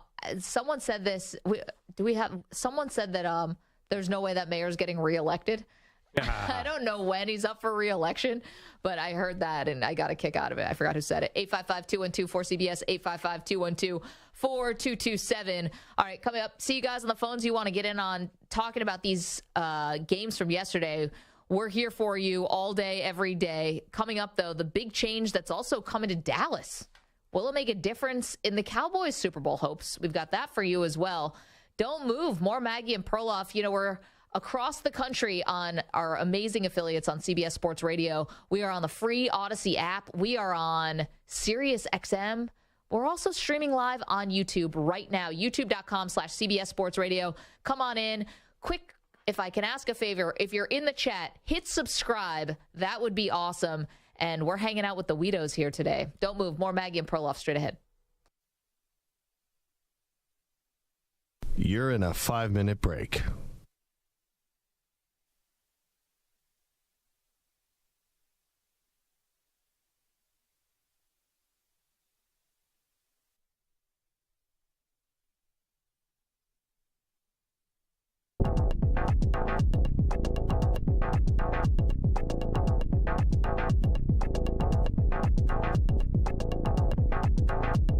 Four minutes, 30 seconds remaining.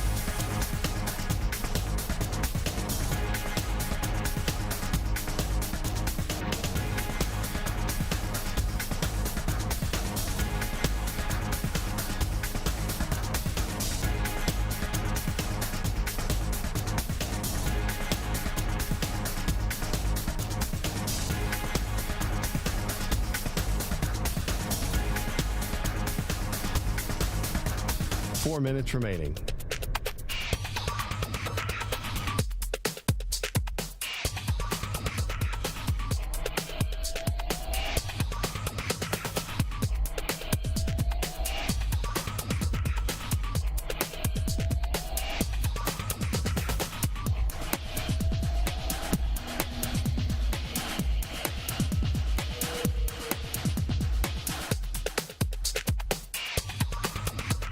Three minutes, 30 seconds remaining.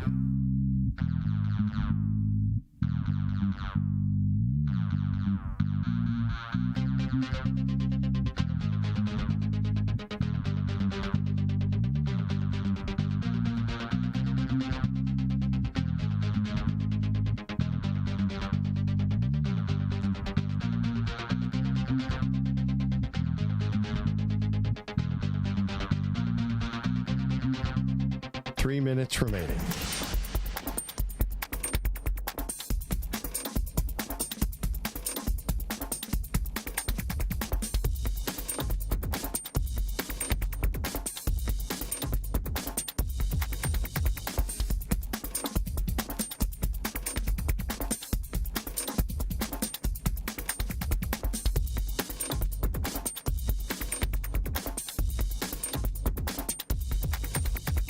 Two minutes, 30 seconds remaining.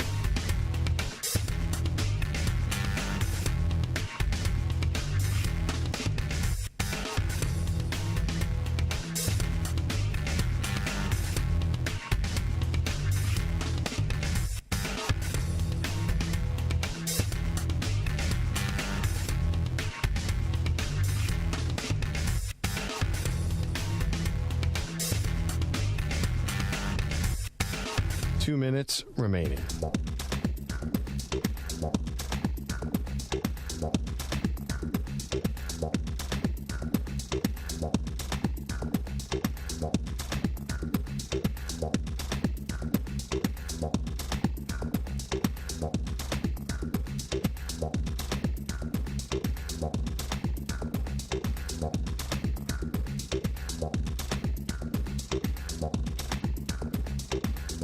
One minute, 30 seconds remaining.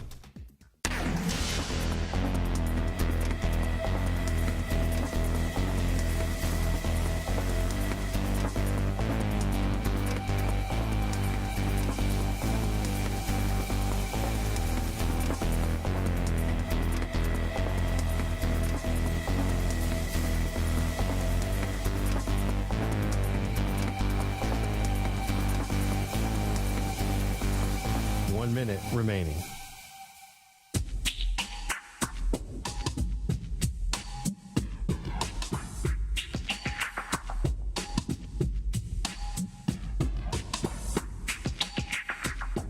$45 seconds remaining.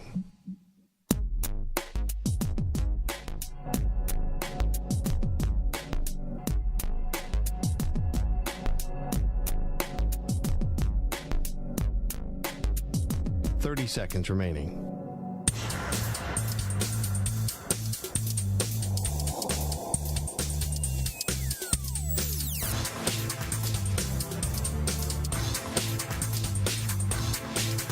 $15 seconds.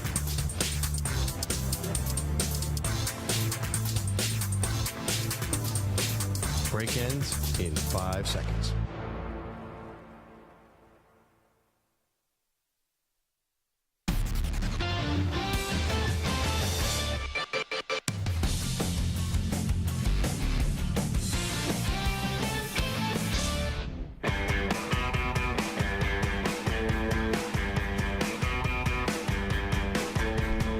This NFL postseason. Every Westwood One NFL broadcast streams live for free, all on the road to Super Bowl 57. Catch all the action on the Odyssey app on WestwoodOneSports.com via Westwood One Station Streams or by asking Alexa to open Westwood One Sports. It's all sponsored by AutoZone. Free battery testing, free battery charging, and replacement batteries that fit your needs. That's what makes AutoZone America's #1 battery destination. Get in the zone. AutoZone. All right, there's still a lot to break down from Sunday's games. I'm still seeing a lot of people are not happy, Maggie, from the Cincinnati side. Oh, God, no. I mean, you got to be devastated if you are a Cincinnati Bengals fan today. Nothing short of devastated. Because of the officials, though, not because of what happened on the field. But I think both. Well, I don't know about on the field. I feel like all the ire is for the officials. That there's an assumption that if the game was called fairly, that the Bengals would have found a way to win in the fourth quarter. That assumption that's not my assumption, but I am seeing a lot of that on social media from Bengals fans. Well, I mean, I think it'd be hard to watch that game and not think, not that they're doing it intentionally, but like, man, kind of feels like Kansas City got a lot of calls. Now, listen, Kansas City got some calls against them. There was a taunting penalty on their offensive lineman that negated a huge play that was kind of weak. They had the holding penalty on the Isaiah Pacheco touchdown that was a little bit suspect. I know, but are we sitting here and every holding call is a little bit suspect? No, and there's a million in every game. I honestly, I feel like there's being too much of a microscope on every call in this game. Well, there was one holding call, though, that was missed. I thought an egregious one that happened on the same play that Joseph Osai pushes Patrick Mahomes out of bounds, as Mahomes is already out of bounds.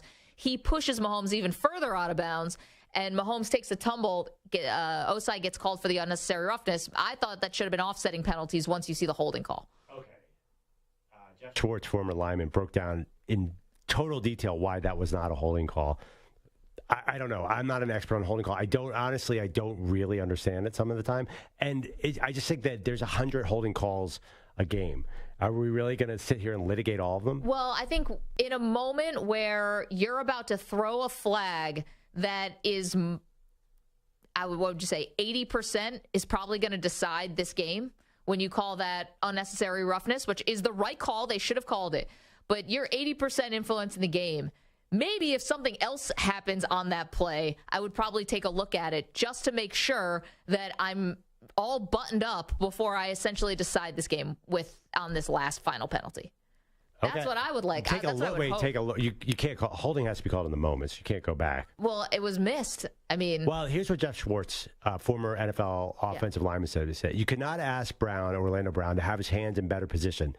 The defender dips to avoid the chip. Brown is bigger and stronger. He locks him up. He goes with a rip move on Smith. A rip move is not a holding until the offensive lineman gets behind the defensive line. Offensive lineman stays between the tackle and the quarterback.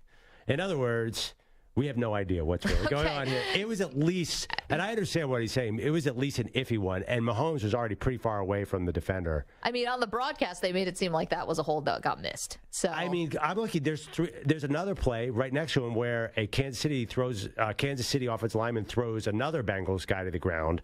That looks like holding too, but this is every single pass play. Well, it's once the defender wants to disengage from the offensive lineman to try to go chase Mahomes. Was he allowed to disengage? And I don't think that he was allowed.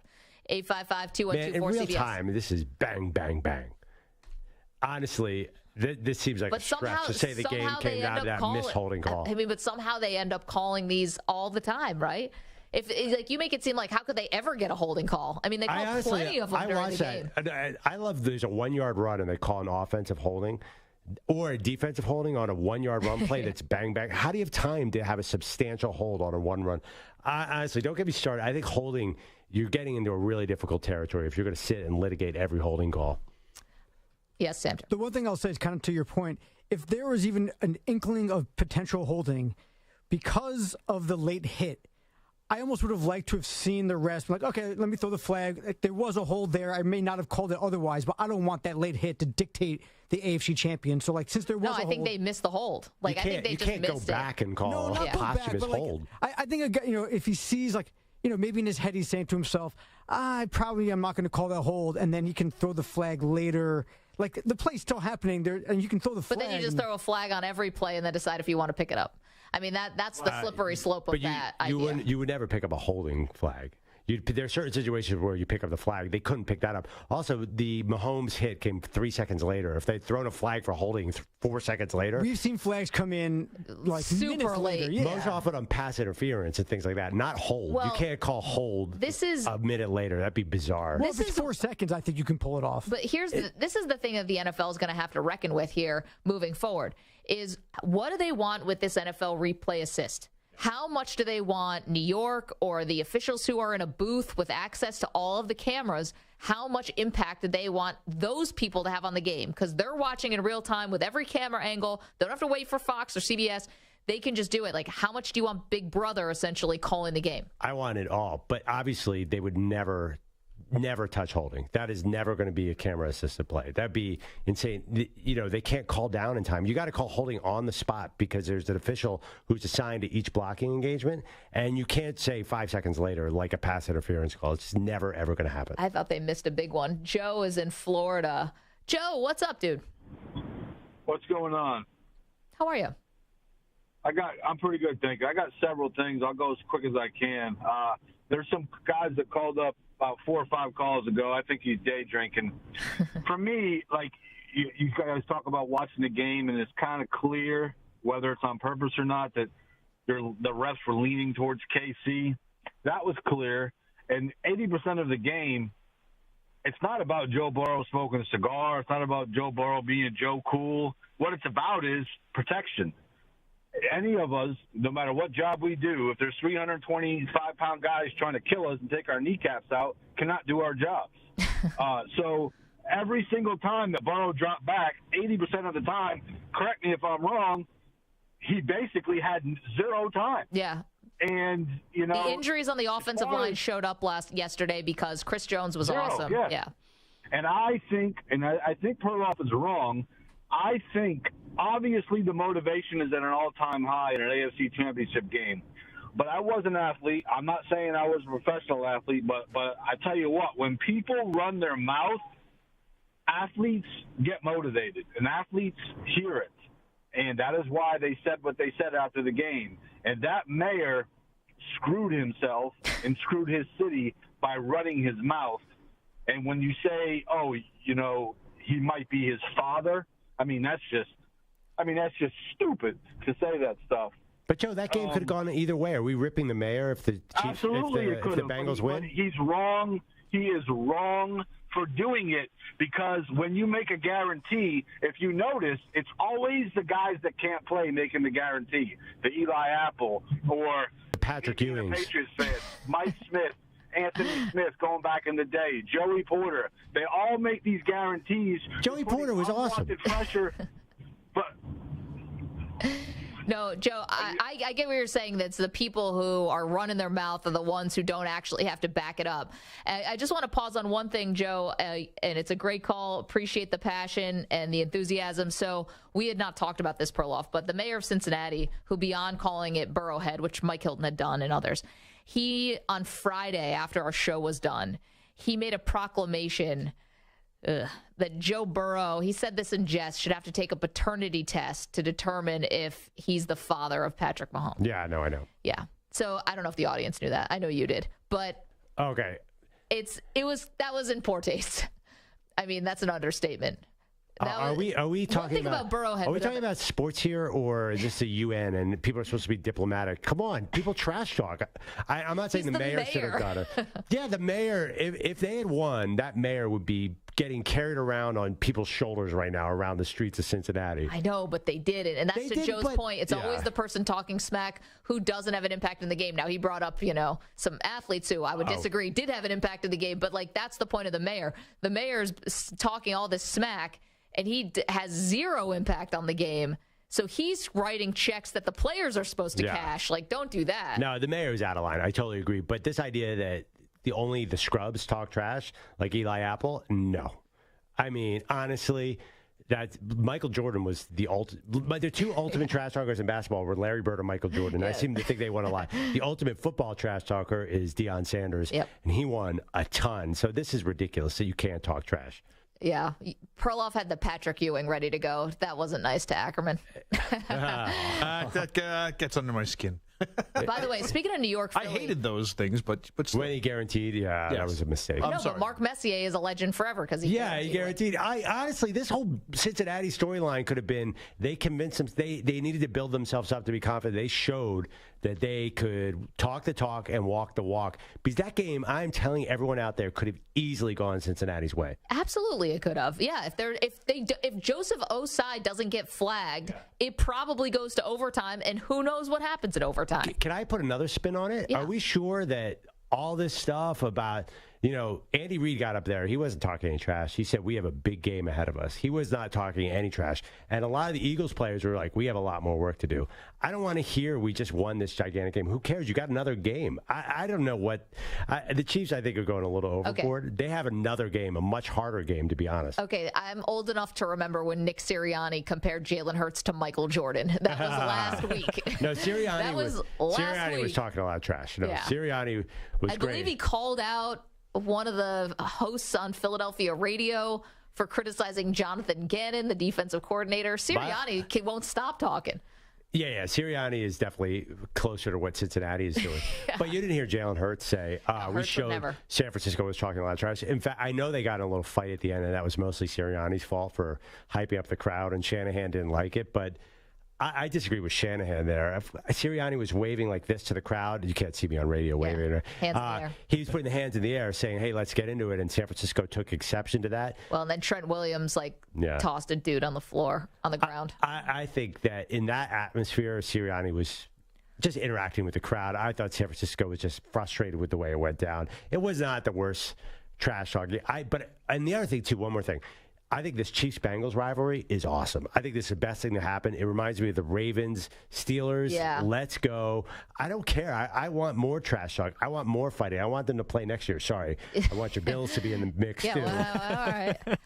You want more mayors calling for paternity tests. I want this. They seem to really dislike each other. This is good TV. Oh, that Buffalo mayor, he's trouble, though. Which the Buffalo mayor? Yeah, I mean, I'm. It's a woman. Oh yeah, she is trouble. She is absolutely. What did they do? A chicken wing bet versus? Sure. No, but like the food bets are always fun. The trash talk. This guy went a little bit overboard. This guy was feeling himself. The paternity test was a bit much That's from like a mayor. when you're on one, and you're just like, and we're gonna. It's one thing though if he's like out with fans and he's just kind of talking and it's kind of off the cuff. This was a prepared speech that he threw that out there. Like that's something. Honestly, I want my mayor to focus about 70% of his energy on football and the other 30% on civic parking. duties. I remember that Boston mayor who kept screwing up the Tom names. Menino. Yeah. What was the one that he called Vinatieri Veritek when Veritek split the uprights? Yeah, with Veritek. See, that is a much worse crime to me. Or was it, and Coakley, who ran for Senate in Massachusetts, said Kurt Schilling was a Yankee and it cost her the election in Boston, as it should have. I'm telling you, this might cost this guy. Well, at least he's into it. At least he's a super fan. I think it's better to be too into it than to not know what you're talking about. How about was the mayor of Brooklyn pointed out a guy in the city hall and he was like, get that Boston hat out of here, and it was like an old Brooklyn Dodgers hat. And it's like, oh buddy. Ooh. Well, don't do that. That's rough. But I mean, maybe his eyesight wasn't great. He just couldn't see fully. Then but don't say anything. Yeah, that's true. But what about also, I mean, we're talking about all this interstate and intercity. What about the Empire State Building last night? I know. Everyone was so deeply offended by that. How in did New York. Perloff get control of the Empire State Building's rights? It's crazy. Can I say something? And I live in New York now for a long time, but everyone in New York sounded like a bunch of crybabies last night. Yeah.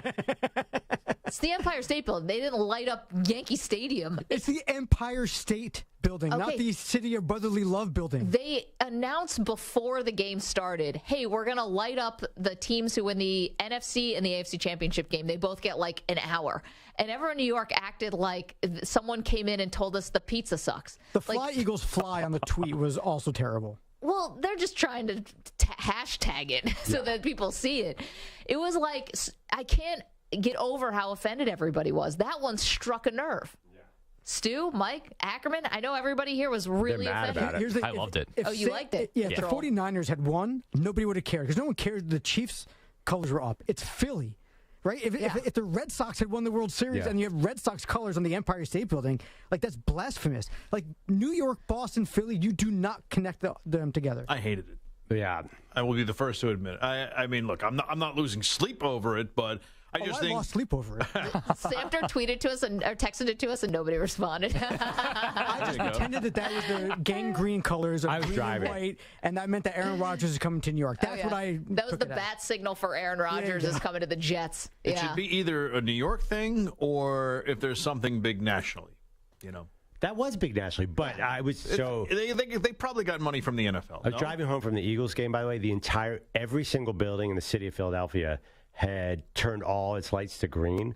It was really cool looking, but it dawned on me that must have cost more money. This is a city that's in total chaos right now. Not a lot of budget. I wonder, it looks like they spent $75 million to turn all the lights green for 15 minutes. Yeah. Sorry, everybody. No more kindergarten. Yeah, but we got the lights are green. The pregame program is, and believe me, that would get you elected in Philadelphia to just put all your resources into supporting the Eagles. You would be mayor for life. Well, it's whoever decided to, make the Chicago River green during St. Patrick's Day. Right. Like that guy forever. Yeah. By the way, they don't complain that that's Eagles colors. They're fine with it.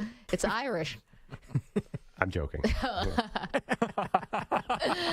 I know. I was aware of why they turned the river green on St. Patrick's Day. I wasn't sure if you were. No big Dartmouth fans. Green wave. Yeah, March 17th, they're like, well, it's almost draft time, and the Eagles are going to make a great pick. What you really thought I thought that was Eagles? No, I just thought you meant, I don't know what I thought. But I know that you can no longer have snow removal in Philadelphia because you had to turn all the lights green. No, that's it. It's over. Listen, trust me. Things like, well, there is no snow anymore, thank God, because it would not be removed in a timely fashion. No. Nothing's getting fixed either. All those light posts that came down. Okay.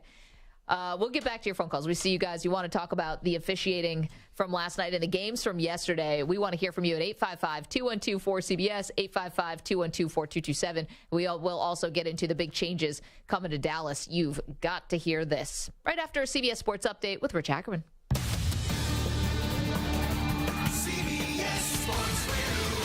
Sports Flash. And it's sponsored by Progressive Insurance. Your small business keeps you on the go. Progressive Commercial Insurance keeps your policy within reach with their easy-to-use mobile app. Learn more at progressivecommercial.com. The countdown to Super Bowl 57 is on. 13 days away with the Eagles going for their second title in 6 years. Jalen Hurts will make his first Super Bowl appearance. Patrick Mahomes has won one and lost one and doesn't want to go through the misery of the latter again. The job's not finished for us. I mean, we got a chance to go up against a great football team in Philadelphia Eagles.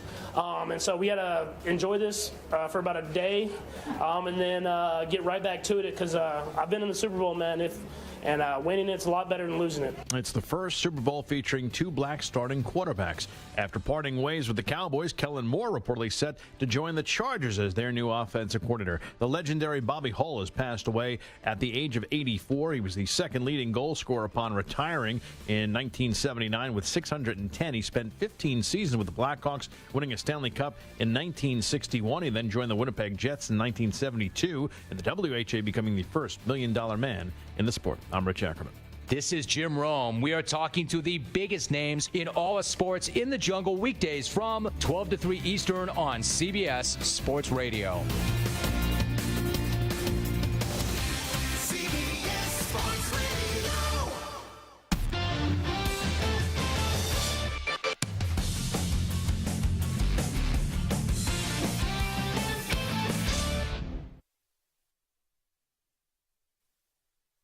'You're in a 5-minute break.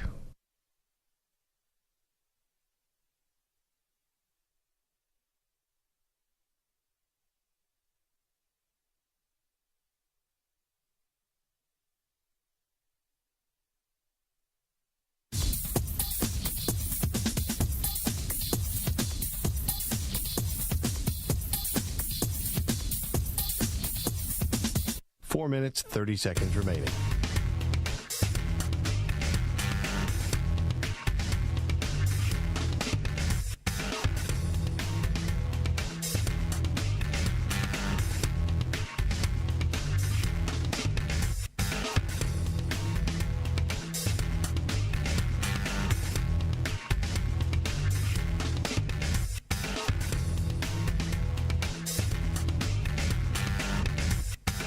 Four minutes remaining.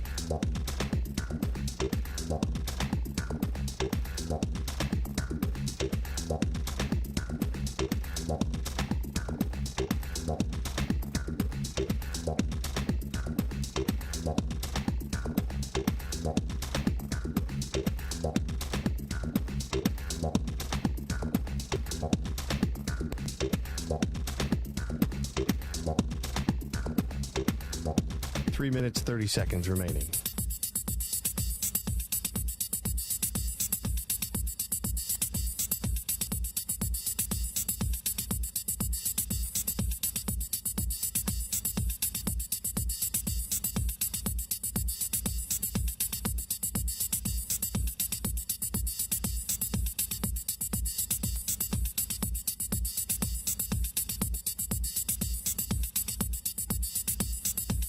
Three minutes remaining.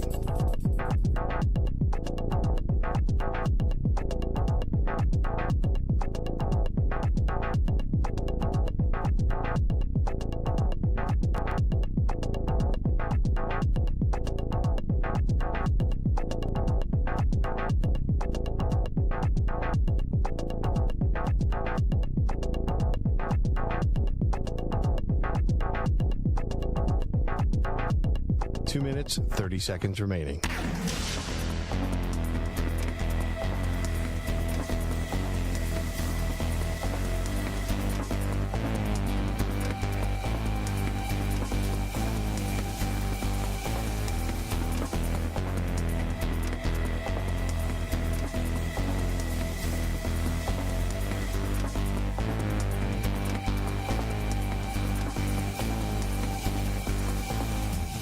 Two minutes remaining.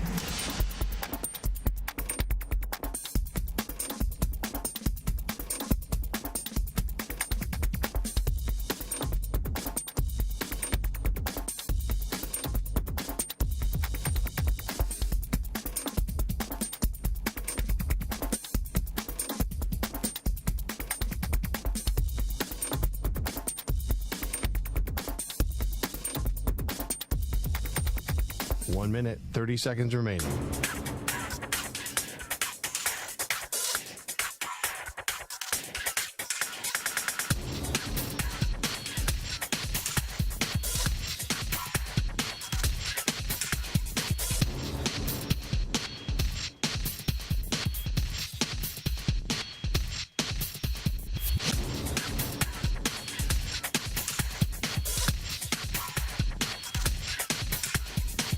Minute remaining.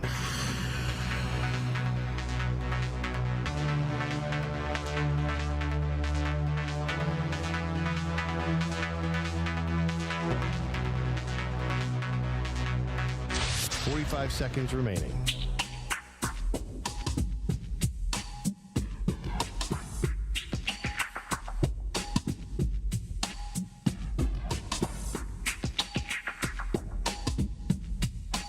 Seconds remaining.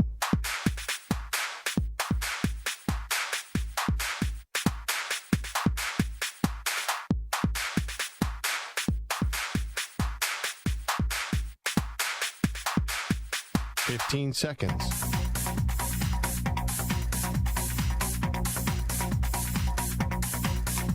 Break ends in 5 seconds.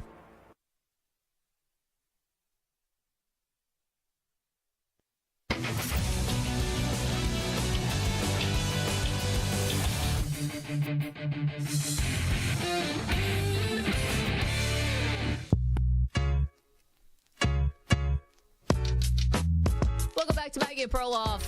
So much to dissect from yesterday's AFC and NFC championship game. A lot of controversy in both games. We've been talking to you at 855-212-4CBS, 855-212-4227. We're also lit in the chat today. This has been a fun one. Go to youtube.com/CBS Sports Radio. You can click on our live feed and get involved with the show. Now, Nathan is calling from Los Angeles. He's got a bit of a prediction for this week. Hey, Nathan. Hey, so my focus is actually a little bit more on the storylines going into the next couple of weeks. And so how many interviews do you think Donovan McNabb is going to field for the next 2 weeks? Wait, Nathan, do you have like a personal stake in this, or do you want to hear more from McNabb, or you don't want to hear from McNabb? No, I just know how this goes, that people will sort of have 2 weeks worth of fame, infamy, attention on themselves. That's not really for them. It's just they're our vehicle to tell a story that we want to tell. Okay, and you're predicting that McNabb's going to be all over the place. Nathan, thank you for the phone call. I don't know, Perloff, you're the resident Eagles fan. How much McNabb do you want in your life? So listen, I just want to get a sense of what Donovan McNabb is up to. He apparently met with fans on Thursday night in Deptford, New Jersey. I mean, that's big time. At a Dick's and did a signing. Oh, wow. At a Dick's Sporting Goods. So, listen, he's going to be huge. Now, I thought Nathan was going to call and say what's going to happen in the Super Bowl is reminiscent of when the Eagles played the Patriots and McNabb threw up on the last drive and made a couple of mistakes. I don't see that coming from Jalen Hurts. He's a cool customer.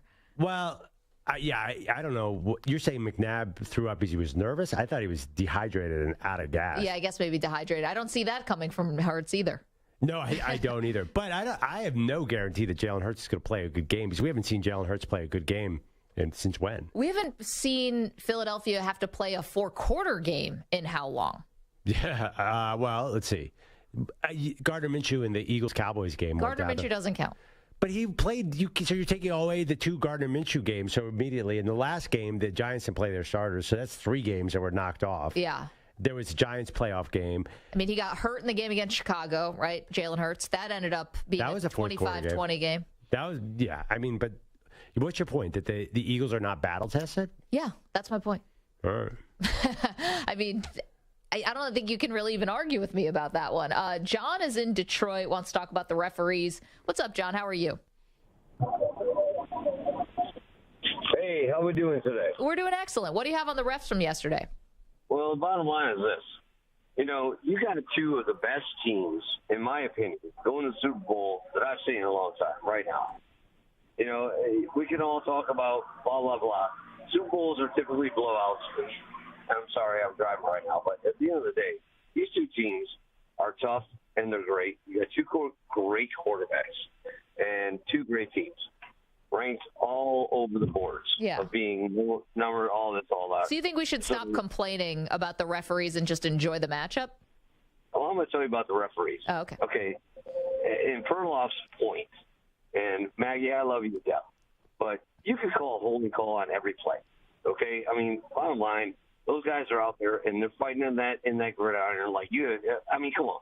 When you're in that trenches, I mean, they're doing anything and everything just to do what they got to do. So you can call a holding play on everything. Okay, one thing, John, coming up later in the show, I'm not going to hang up on you, John, I promise. I'm not going to hang up on you. But coming up later in the show, Gene Steratore is going to join us. CBS Sports, you saw him all yesterday. He was all over the broadcast. We'll ask him about the holding call. Sorry, go ahead. For a holding play. I mean, come on, man. It was a big moment, though. It felt like it was a big call. Come on.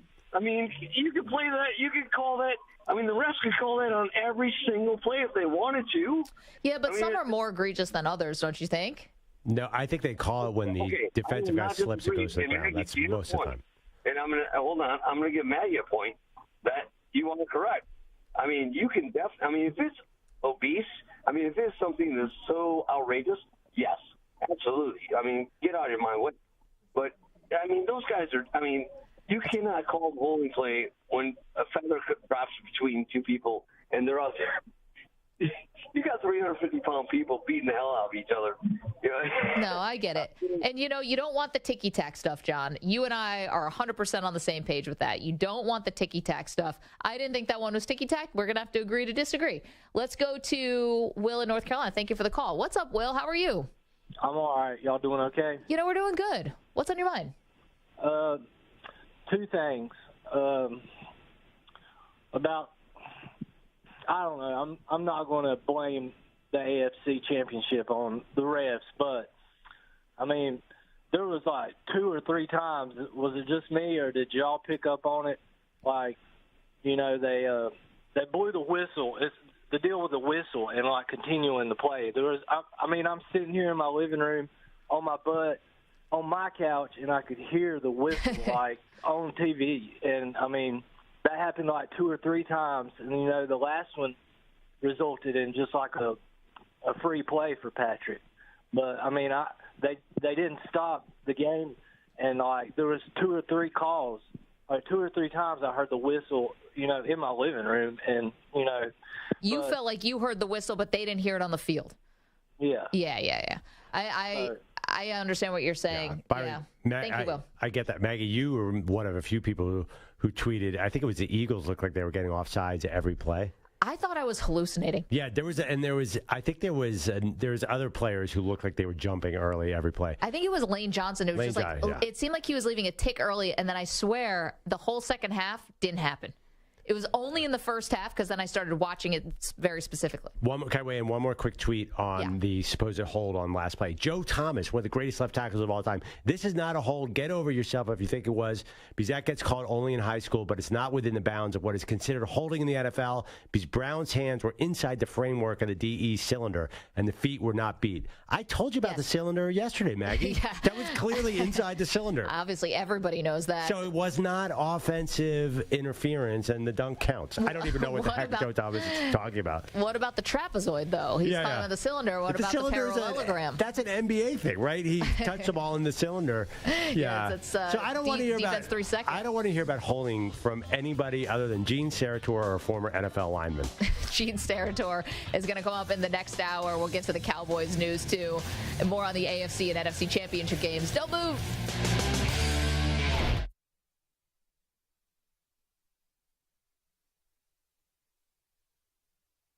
You're in a 5-minute break.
2 minutes remaining.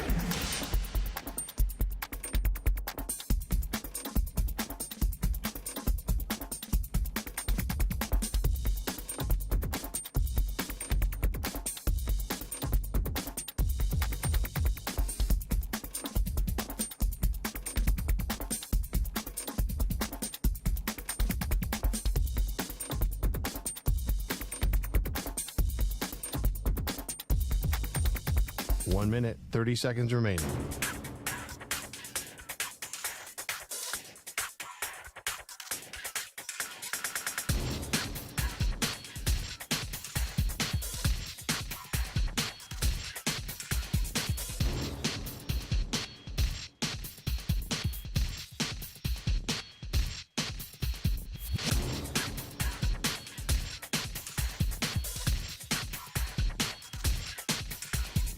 One minute remaining.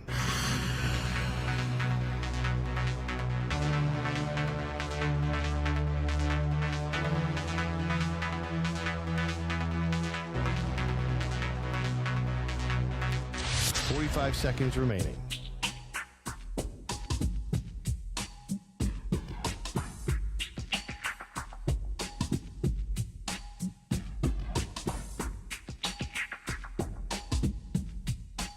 Seconds remaining.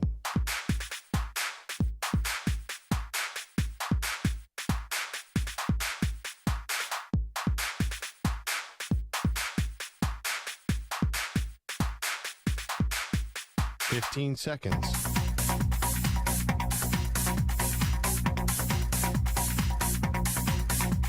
Break ends in 5 seconds.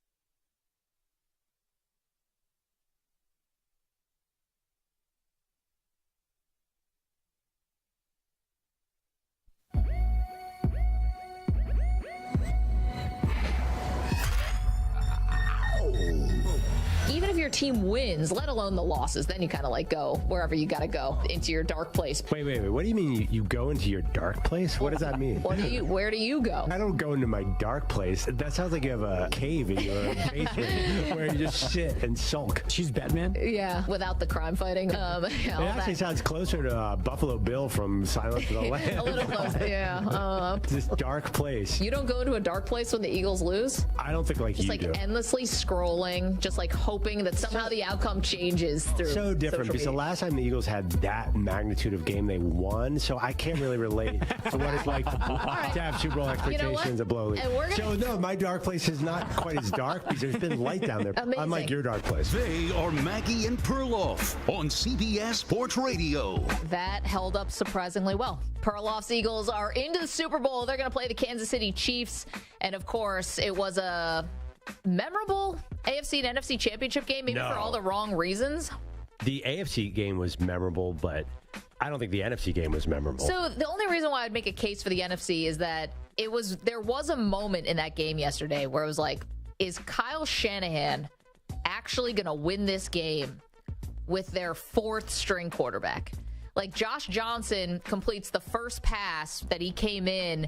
It was like a 10-yard pass. And I was like, oh my goodness, they're going to put up a fight here. And then he fumbled on the next snap. And then he basically got knocked out after that. And it was like, oh yeah, right, this is not going to happen. Yeah, I was pretty nervous. I think early on, the Eagles' offense was not doing it. They had that first drive that was helped out by Devontae Smith's one-handed catch, which it turns out was not a catch. No. But that was a bit of a fluky drive. They were not moving the ball well in the first half at all. I got a bunch of texts on my Eagles threads. What is the matter with our offense? But I give Nick Sirianni and the Eagles offense so much credit. I was wondering, why are you running the ball? It's not going anywhere. But they stuck with the run, which a guy like Andy Reid will never do. Mm-hmm. You have to give them credit. They kept running against a team you can't run against, knowing that they would wear them down. So, to me, the Eagles' offensive line is the MVP of that game. They were excellent yesterday, but I just can't underscore how much of an advantage your team is at when you know that the quarterback on the other side literally can't throw the ball. Of course. Yeah, like that game was over. Josh Johnson threw a couple nice passes in the first couple drives, and he made me nervous. But that game was over. I think the fumble was just a bad play. He's an NFL veteran. That was just a mistake. I don't know how his eye came off the ball on a shotgun snap. But let me get something straight about it. You said this last hour, and I came up with the perfect comeback, but it was too late. We were already had moved on. You want to rewind the show and go back? I want to rewind the show. What did I say? You said something to the effect of, we don't really know about the Eagles because they haven't played in a close game. I said the coaching staff. We don't know you said Andy Reid would always botch the end of a game, or he punted and we're like that could have come back to bite him. Like I would have no confidence that Andy Reid will be good, but I have all the confidence that Nick Sirianni and the coordinators are good. And I said, how you haven't played a tight game? Actually, last segment you didn't mention the coaches. You also just said there was going to be a lot of pressure. They haven't been in a tight game. So let me ask you this: does that mean that the Eagles should be penalized for blowing teams out? Should they have held off the dogs and made the Giants game close? Great teams, Super Bowl teams, win a lot of blowouts. Yeah. So, therefore, I don't think you can hold that against them. By the way, that should have been in the moment. It would have sounded a lot better. Okay, an hour and a half later. No, I respect what you're saying. I think that the Eagles, listen, it helps to get the number one seed these days. And now we get the number one seed on both the AFC and the NFC for the first time in a while, right? Because Mahomes, they got, the bye, and the Eagles got the bye as well. I think that when you no longer have the first seed and the second seed both used to have a bye. Now they don't. It's only the one seed. So I think it showed it's good to win a lot of games in the regular season. I think that's great. I want to see somebody challenge the Eagles, and let's see what Jalen Hurts does at the end of a game where it's a one-score game, everything's on the line. Let's see. I mean, we saw the defense with the holdovers that you still have, the Fletcher Coxes and Brandon Grahams. We know those guys close games, so let's see if Jalen Hurts can close a game. I have confidence in him. The guy's been tremendous. I think I know what he'll do. You're asking what he'll do? He's going to run. Now, he could not really run on Sunday, because until San Francisco it wasn't that at all. Fred Warner's speed in real time is something to behold. Yeah. So San Francisco is the hardest team to run on. And Jalen Hurts still at the end, he took over the game by running. He is going to lay it all out on the line against Kansas City. And I don't think Mahomes normally would do that as well, but I don't think Mahomes can run like that. I think that's a huge factor. To me, that's the main reason, the mobility of both quarterbacks. I'm assuming Jalen Hurts is more mobile. He's going to be able to run on Kansas City. It's not San Francisco in this super defense. You're right. So I think once he runs, Kenneth Gainwell, God bless him, he's going to run. Yeah. Miles Sanders is a revelation. I think the Eagles' strategy of pounding the ball and keeping it out of Mahomes' hands is clearly what they want to do. Easier said than done. I totally understand that. But to me, just advantage-wise, you look at the two offensive lines, the two defensive lines, the Eagles should be able to just sort of lean on the Chiefs, in your words, for what offensive linemen do. They lean on the other guy. They should be able to lean on them. And when Lane Johnson's on the field, the Eagles are nearly unbeaten. So all that is true. Did you hear our buddy Mike Lombardi? So no. Michael Lombardi is a former general manager, and he's been on the show several times. He works for VSiN now. And he said something on his podcast recently that I thought was pretty amazing, where he said that he thinks that Patrick Mahomes, it's possible, might leave the country and either go to like Germany or Canada or a place where they spin your blood and then come back and be like ready to go. Okay. So like we're talking about what's Mahomes going to look like in 2 weeks, right? You said that you think it's going to come down to health. Who's healthier? Yeah, mobility. Mobility and Mahomes, like we saw, started out, I think he was playing better than anyone thought. In the first half, it was like, wow, it doesn't even seem like it's bothering him. As the game went on, it's not like the Bengals really like hit him a lot or anything. I think he took 3 sacks in the game. But as the game wore on, you could tell, he gets stepped on here, this or that, and he started limping a lot more. If he goes and gets that kind of treatment and he has 2 weeks, I'm not saying he will. That was a Michael Lombardi thing. That full credit to him. Maybe he looks even better in 2 weeks, and it neutralizes that advantage for the Eagles. Yeah, I mean, if the blood spinning didn't work this week, he was limping by the end of the game. Yeah. So he was hurt. This is an NFL game, and your quarterback's limping. That's a huge problem. I'd be amazed if there was no limp in 2 weeks, if he was fully running around. And even when he was running, I was just watching the highlights on a TV screen here. He looks off on everything. Even the way he's throwing is not the same. He's so good that he can throw without planning the correct way, but that's a big issue too. Yeah. I felt like there were a lot of plays where he had trouble really planning and unloading it like he did. Look at his numbers. I know he had a lot of total yards, but he threw the ball a million times.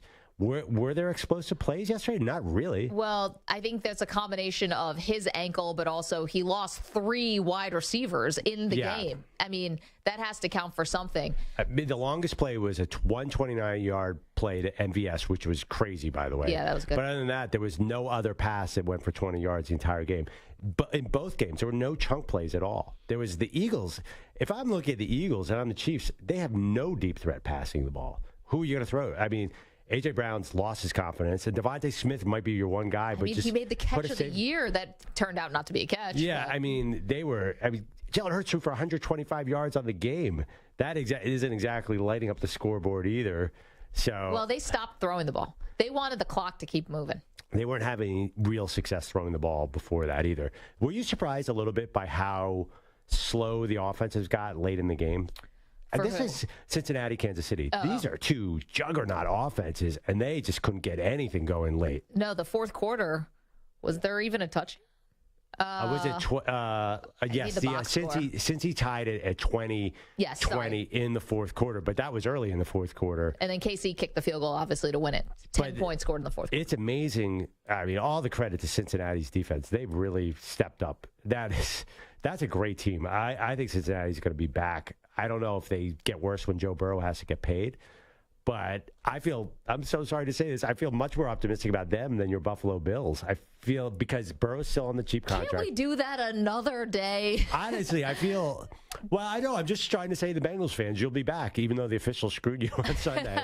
You're going to be back. And you're not saying that about the Bills? I worry about the Bills. Oh, man. I worry about that. The quarterback got paid. That formula just seems so big right now. I know, but Mahomes got paid, and they're back. Kind of. They scored 23 points at Arrowhead in the AFC title game. This is not fully loaded Chiefs team. Samter has an update on Brock Purdy. Yeah, Tom Pelissero is reporting that Purdy suffered a complete tear of the UCL. They're going to get a second opinion, but it's likely that he's going to have to go through Tommy John surgery. They're going to try to do a repair rather than Tommy John, which means he'd be ready for training camp. But if he gets Tommy John, he might be out for the entire year. Okay, but Tommy John for quarterbacks as opposed pitchers, it's a year. We know that. But for quarterbacks, is it a year? Because I know for position players, it's not always a year. Yeah, but I mean, a quarterback, you're throwing the ball. No, it's a repetitive motion. That's with a lot of force. And it's also it's a bigger ball, so I don't know how that impacts. It's also late January. Even if it's 6 months, you're talking about no training camp. Fortunately, there is a very, very handsome quarterback that knows the system. Jimmy G again? Or Tom Brady. There's plenty of options here in San Francisco. I thought you were going with Andy Dalton. I'm like, okay. Or, by the way, somehow Kirk Cousins. I mean, Shanahan has always wanted to play with Cousins. This could be a Tom Brady opening. This could be Jimmy G, as I predicted, will never leave San Francisco ever. He's going to retire a 49er. This could be Trey Lance, but this is certainly not saying to me. This headline to me does not say Brock Purdy's a week 1 starter. No, it doesn't. I mean, that's an unfortunate injury. You're right. This late really stinks. But I thought the 49ers were going to go into this season with a potential quarterback controversy if Purdy was fully healthy. Yeah, I thought it would be. Let alone if Purdy's recovering from a major surgery. I think, my opinion is Purdy would have won the job if he won this. Unless you bring in Brady. You bring in Brady to start Brady. Well, if Purdy had won this game, you would have gone with Purdy and Lance and been fine with it. But wait, are you sure it's Brady and not Jimmy G? I mean, who knows? Who knows? But it's going to be another offseason of some quarterback drama, I think, for the 49ers. I think Brady is the big unknown here. We found out over the weekend that it looks like the Dolphins are totally out. According to Adam Schefter. Oh, I did not see that. It could be a head fake. Who knows? But the Dolphins, according to Schefter, are totally out on Brady. This is going to be moving forward with Tua. Yeah, I don't know. By the way, Brady, I love Brady, but I'm not sure Brady would have won that game. Hassan Reddick was in the backfield in about a half a second. That would not have been a great Brady game either. He was, in the first half, he wrecked the game, Hassan Reddick. That was incredible. By the way, I didn't know I was such a big Hassan Reddick fan until the last few weeks. Now I'm all about that guy. Now he's your guy. Okay, we've been teasing it. We got to get to the big news in Dallas. We don't have time. Now we've got to get to Gene Steratore. Jeez. All right, we'll do it all. We promise. Coming up next, CBS Sports officiating analyst, Gene Steratore, who, when I say was the star of the broadcast yesterday, I mean, no offense to Nance and Romo and Tracy and Evan, but without Steratore, I don't think we were making it through that game. There were so many weird things that happened. He's going to join us next to break it all down, and especially that very controversial 3rd and 9 redo that the Kansas City Chiefs got. So we're going to get to that in just a moment. Don't move. More Maggie and Perloff right after this. We're back in a minute. You're in a 5-minute break.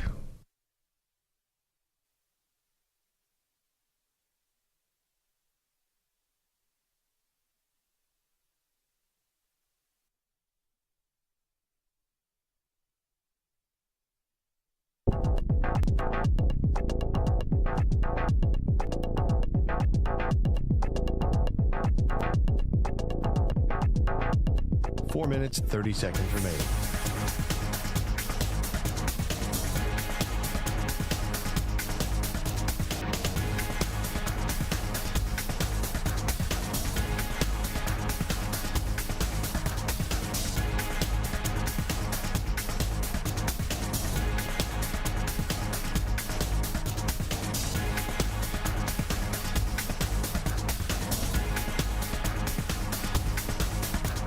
Four minutes remaining.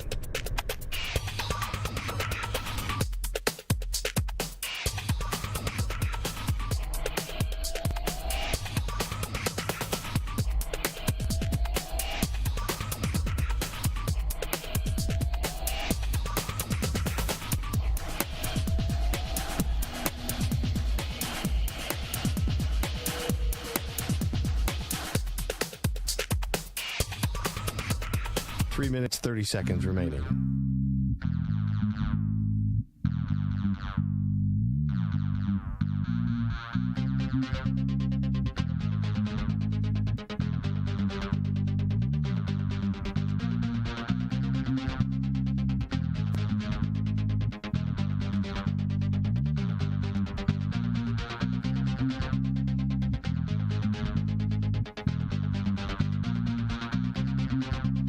Three minutes remaining.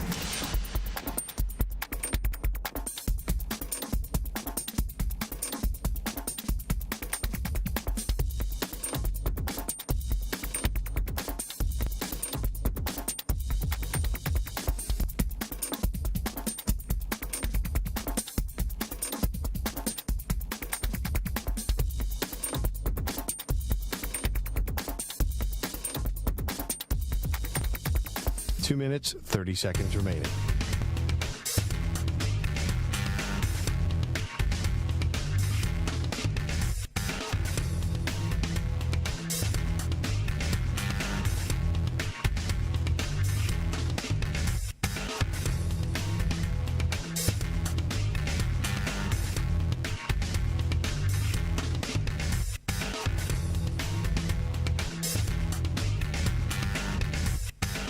Two minutes remaining.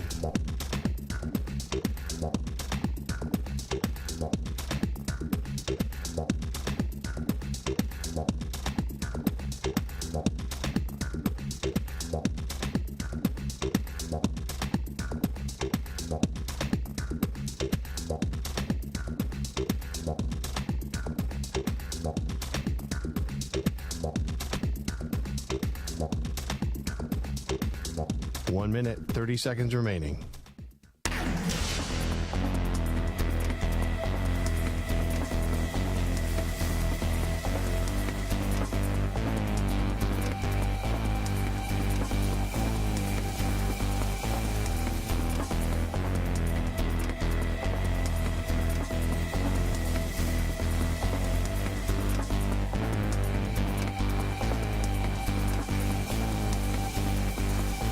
Minute remaining.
Welcome back to Maggie and Perloff, and we've been talking a lot about some of the more Perloff controversial calls from the championship games yesterday, but who cares what you and I think? We have CBS Sports rules analyst and officiating analyst Gene Steratore good enough to join us now. Okay, let's start at the end, maybe, and work backwards. I think, fans are, maybe they understand to the letter of the law of the Joseph Osai pushing Patrick Mahomes as he's running out of bounds.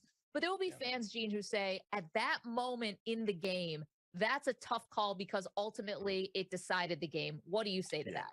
Well, I think you have to say it just the other way, Maggie, right? Like, what if that's not called? And then what do the Chiefs fans say? Look, this wasn't one of those, and we've all seen kind of the tiptoeing on the sideline, right? And then right as the player's foot touches out of bounds, he gets contacted and there's a flag, and we're like, boy, that's really technical. Yes, but his foot's on the white. On this play, Patrick Mahomes really was 2 or 3 steps in the white when the contact occurred. So as much as, as an ex-official, you hate to hear, like, we don't want to hear the officials decide the outcome, right? Not making a call there is deciding the outcome as well. So when fouls like that present themselves, you have to do what you've been paid in, practice doing, and you've got to make that call. And that's the right call at that moment. Gene Steratore is our guest. He's the CBS Sports officiating analyst and good enough to clear up some of the, bigger calls from the NFC and AFC championship games. We're on the AFC. So let's go to the one that really had people scratching their heads. And this was the basically redo of a 3rd and 9, a 3rd down and 9 early on in the 4th quarter. Now, Gene, we understand that the ball had to be respotted. That led to the clock having to be restarted. Now, my question is, why didn't the referee downfield, who noticed the clock was moving when it shouldn't have, why didn't they make a bigger deal of trying to stop the play before it, not only the play continued, but then the Kansas City punt team even ran onto the field? Yeah, I have to be honest, that was a little bit of a head scratcher to me too as well. I tweeted a little earlier during the contest that we had a false start early in the game. And I'm telling you that stadium was so loud that rarely in my officiating experience in years was it a place where you just didn't hear the whistle. Now, I don't know if that official was blowing the whistle or not, but it was really, really loud in that stadium last night. But you're right in going back to say, where did the administrative part of that kind of the mistake started to occur? And you're right. And I'll give you just a little background too. I didn't have enough time naturally. You only get 10 to 15 seconds to try to clear up really something serious in the game like that. When that ball was moved, the reason that ball was moved was because the football wasn't placed in the proper spot on the field as it relates to the hash marks or the middle of the field. And then it was also off by like 1/3 of a yard. Now, we all may think, listen, Gene, that's not that big of a deal. If the football's 2 yards out, wider on the field instead of in the middle of the field, it's at the right hash mark or something like that. But it is. Teams, they call plays based on where that football should be to start that next play. And now looking back, we see that 2nd down play was an incomplete pass. When they brought the ball in for the 3rd down, which happened 2 or 3 times last night, the football wasn't in the proper spot as it related to where it was in its positioning on the field, which does affect, believe it or not, how a play is run and what they expect from that play. So now you have this administrative stoppage, right? This was where the breakdown really occurred from the officiating end on that area. So now we have to put the football exactly where it should have been so that this team gets a fair opportunity. Now you have changed one aspect of that play, and now you have a mental lapse thinking, we move the ball, and now we're getting ready to chop the ball in for play, as we called it, and the referee wound the clock instead of just chopping the ball ready for play to just start the play clock, but not the game clock. So you had a breakdown really from the beginning of it that then took place. Now it affected the timing aspect.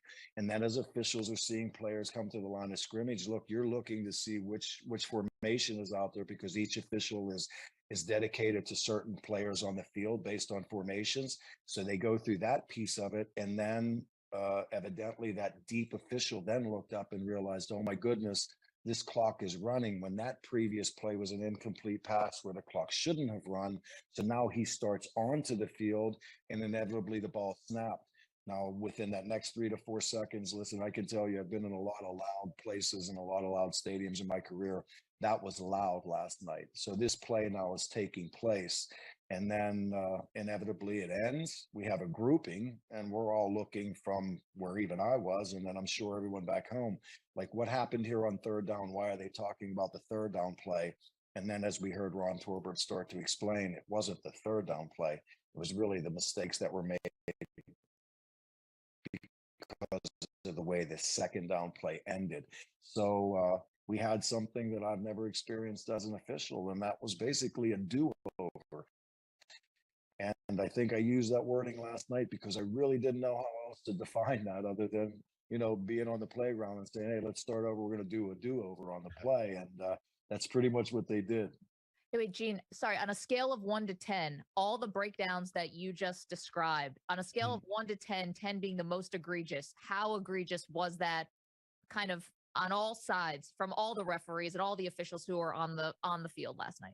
That's a great question, Megan. Look, one thing about this position, I'm not here just to try to defend the officials, right? I mean, I understand how hard this is, and it really is. I also understand how detailed officials have to be. And I mean very detailed things that, we don't really talk about much in the fraternity, and they don't talk about the games. Anytime you change any little aspect of that, I can tell you once in my NFL career, I was in Seattle with Green Bay in week 2 of a regular season game. And in the first series, we misplaced where the ball should have been. It should have been on the left hash, and we put it in the middle of the field. Aaron Rodgers came out, looked at the ball. He turned to look at me.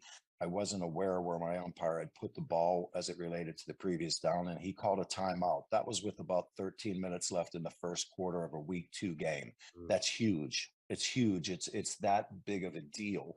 And truly any breakdowns at this level that affect the administration of a football game, where we as officials are incorrect in applying those administrative elements, they're gigantic. And they are taken that way by the department, by each official, and they're just not things that you can ever let happen. They're those things that we've always prided ourselves in, that we have to be that good with this level of detail on every single play, even though 99.9% of the country is completely unaware of those things. So it is a big deal. It's a very big deal to them. And naturally, as we saw it evolve, look, there were no points on it. Yes, there was a pass or a defensive hold that happened on the next play that gave them a new series of downs. But if you just think of it in that context, the complexity or the path of the game changed, whether there were points or not, because someone got a new series of downs on what was a good defensive holding call on now the third down play. And so you took more time off of the clock, right? The game changed from where it should have been from that point on, than what should have occurred had it been administrated properly. So it's that big. They're big misses, right? Gene, a couple more plays that Bengals fans are asking a lot about today. Do you think there was holding on the Chiefs on the play where Patrick Mahomes was hit late out of bounds? On the scramble play, that was that created that. Then there was some restriction I saw on one of the interior linemen, and forgive me for not knowing the numbers at that point, but there were 2 players, kind of offense and defense, kind of locked in and engaged with each other without anybody really gaining an advantage initially, right? And in our terminology, from what I used to use, it was like, yeah, is he holding him a little? Yes, but his hands are inside the framework. Is the defense really working really hard to get away from that? Maybe not a lot in the first part of that restriction. We used to call it, look, they're happy to be there, right? So yeah, is there something there? Yes, but as it rises to the level, it didn't feel like it. As Patrick started to scramble to his right, though, it appeared to me that the defender then is trying to disengage from that kind of stock blocking dance that they were happy to be with. And when he attempted to disengage and pursue Patrick, then there was that restriction that occurred for that brief second or 2. So technically, yes, at that point, then you have affected that play because you're restricting someone kind of outside the framework of their body. So those that go back and watch all of these plays, which we know that we all do now, they'll look at that one and say, yeah, right there, that's holding. So yes, there's some validity in the complaint, but did that kind of restriction take place a little bit more or less? I bet we could find a handful of those too. That probably would be the case as well. One more real quick, this Samaje Perine intentional grounding. You explained it very well last night, but I still think there's some fans who think that Samaje Perine was in the area where Joe Burrow threw the ball into the ground. Is that a judgment call on the officials of how close the receiver is? And do you still think they made the correct call? Yeah, it is a judgment call in some regards. And look, when they run those little screen passes where the running back standing in the backfield right away and the pressure comes immediately and we see the quarterback just kind of ground it right at his feet, right? You pass on that. You know the quarterback's dumping the ball and there's a chance to catch it. Not really, he's just dumping it, but someone's in the area. In the Perine play, he goes beyond the line of scrimmage. He's downfield 3 yards or so beyond the line of scrimmage. He also really, when Joe Burrow is under that pressure and releases the ball to kind of throw it at his feet, he really hasn't spun around again. I think there's also a little question as whether the ball got back to the original line of scrimmage, right? So you're adding that element into intentional grounding where the ball has to get beyond the line of scrimmage, even though he's in the pocket. So there were a few little elements there where if you're going to be very generous and not calling intentional grounding on the play, you can probably get to that place. But this wasn't one of those classic, the back is in the backfield, he blocks someone, he turns around and there's pressure and you spike it at his feet. To me, it felt different than that. And in that regard, that's kind of why I supported that play last night. And I really do after looking at it a couple more times. But people will always be able to find some play somewhere and go, well, look, this guy's in less of an area than this play was, and they called it there too. So there's a level of judgment there. Technically, though, to me, that felt like intentional grounding. Gene Steratore is joining us. He's CBS Sports officiating analyst. We could go to more plays in that game. You got the MVS reaching for the first down. It got pulled back, and that got overturned on challenge. We have the potential block in the back on a Sky Moore punt return. But, Gene, we got to get to the other game, the NFC Championship game. Perloff's wearing his brotherly love hat. Don't let that influence you, Gene, as he's a diehard Eagles fan. I know it wouldn't. But the big thing is the Devontae Smith catch early on in the game that leads to the Eagles touchdown. They go up 7-0. Now, clear up something about NFL replay assist, right? This is something that's pretty new where officials have access to all of the cameras. They don't have to wait for Fox to show a replay. They have access to all of the cameras. Is that a place where replay assist should have jumped in before Kyle Shanahan even decides whether he wants to challenge? He obviously did not. It was costly. But is that a place where replay assist can stop the game and take a second look at the catch? Like, should we expect that now from replay assist? This is a great question, and I will tell you guys, I did see that part. From that kind of catch on, we were starting to get into our game, so I didn't get to see a lot of the officiating decisions that were made after that play, but I did see that. This is a great question, and I would say it for this reason. The replay assist now has become this new phrase and new application to instant replay, and this year it's taken effect, right? And I think it does create this now second level unintended consequence of higher technology, more camera angles. We can see a mistake or a ruling take place on a catch, no catch, not a penalty related play, but these types of plays now rather quickly. So when do we draw that line and how do we define it? When we were introduced to this process this year from the NFL, from the seats that we're in now, the phraseology that they used to us was, look, within the 1 or 2 quick replays of a play, right? Like a receiver's foot out of bounds. You get the first replay and you can see clearly this foot's out of bounds.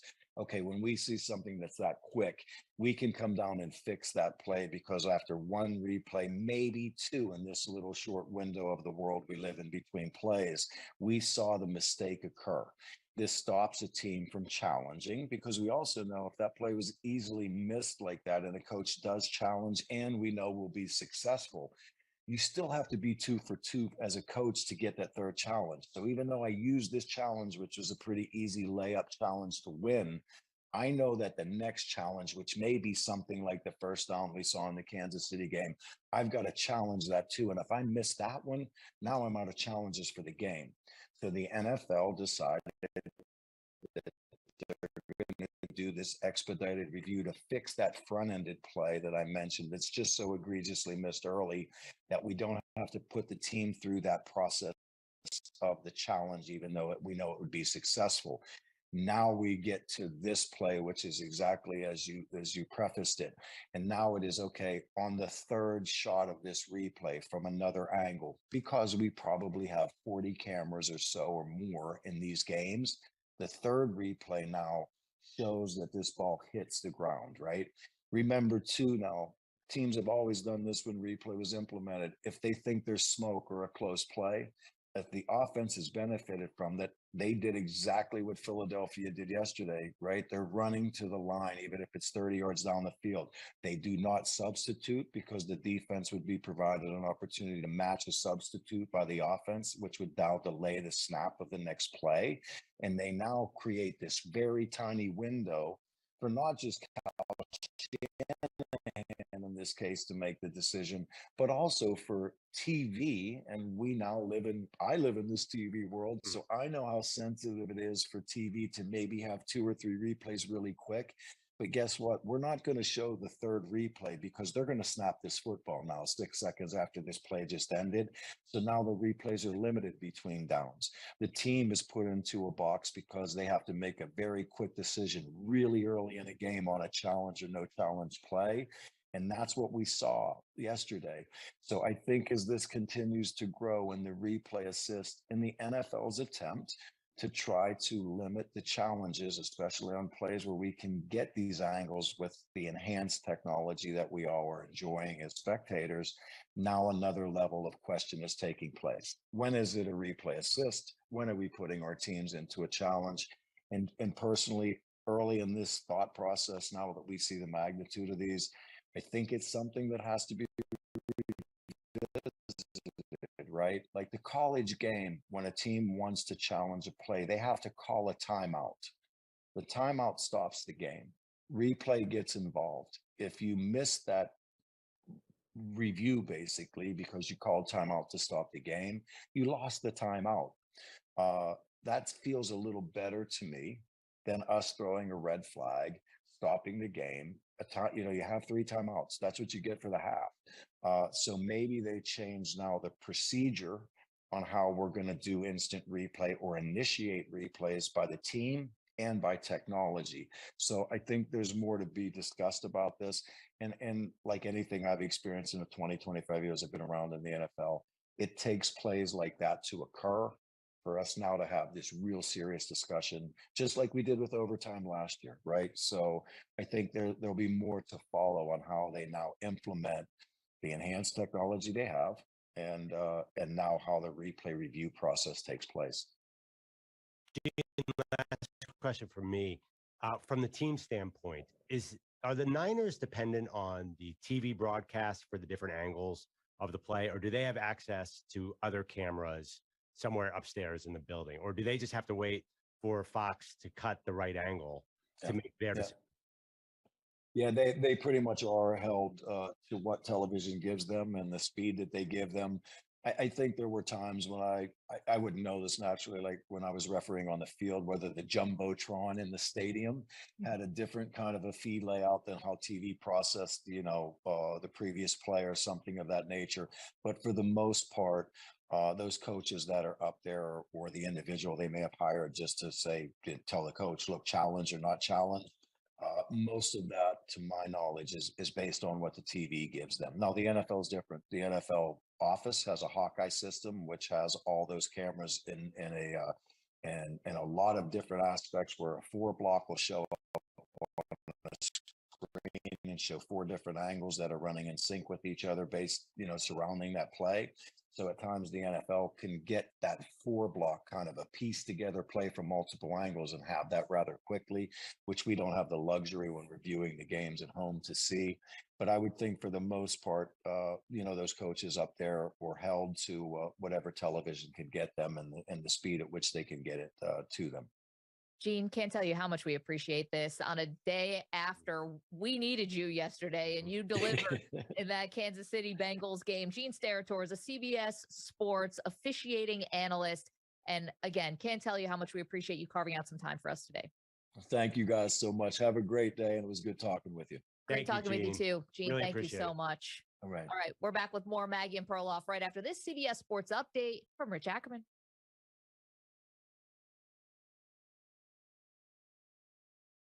WHA signing with the Winnipeg Jets and becoming the first $1 million man in the sport. Purdue is the unanimous #1 team in this week's AP Top 25, followed by Tennessee, Houston, Alabama, and Arizona. And the Sixers go for their 8th in a row tonight against the Magic. I'm Rich Ackerman. Coming up later on the Zach Gelb Show, we'll recap Conference Championship Sunday, and Herm Edwards will stop by. It all gets started 6 p.m. Eastern, 3 Pacific.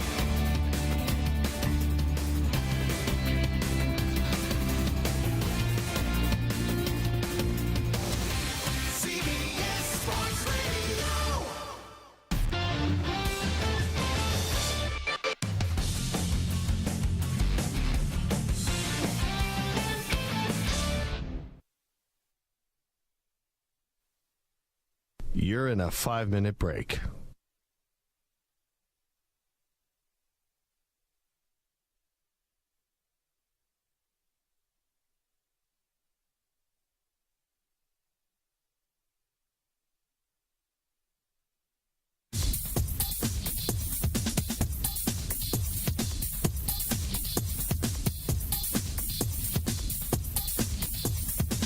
Four minutes, 30 seconds remaining.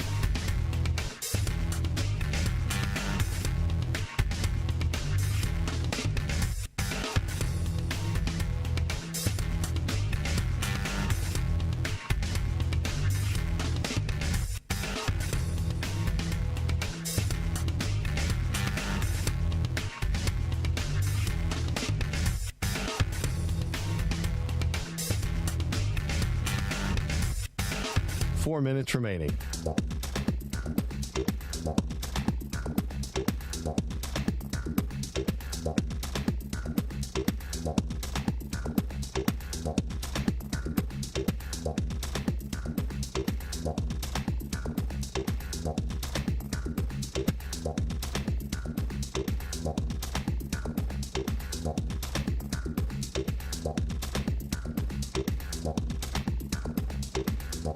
Three minutes, 30 seconds remaining.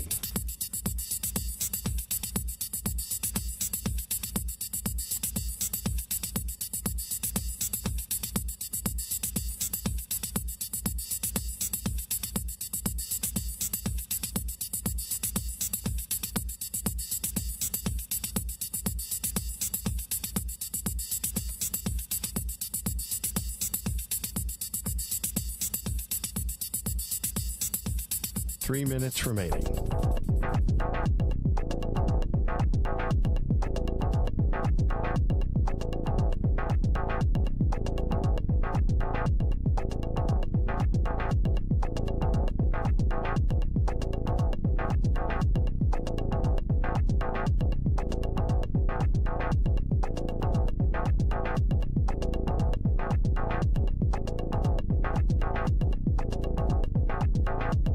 Two minutes, 30 seconds remaining.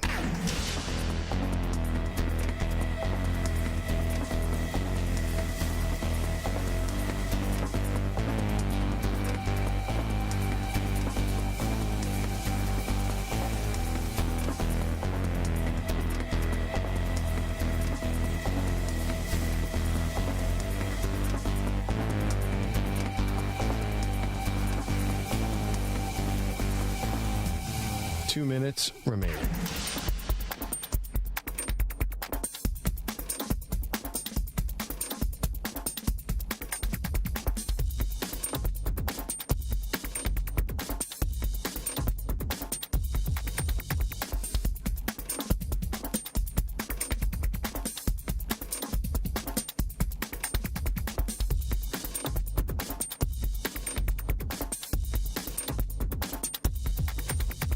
1 minute, 30 seconds remaining.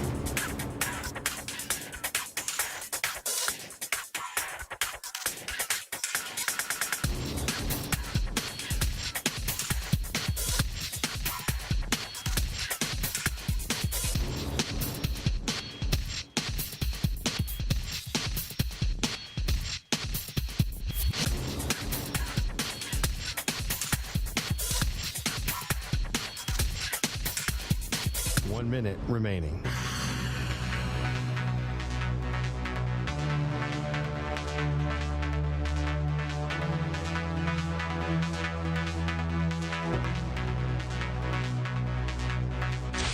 Five seconds remaining.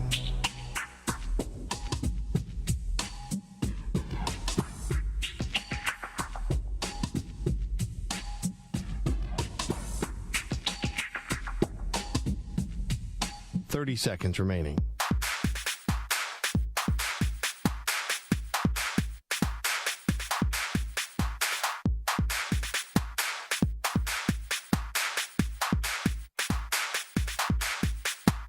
Seconds.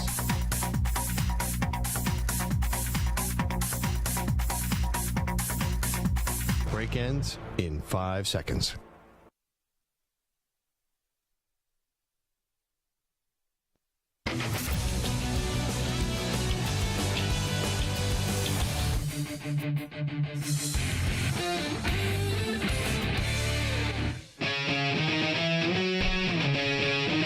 Time to answer our Ask the Pros question of the day, brought to you by O'Reilly Auto Parts. Today's question comes from Matt in Katy, Texas.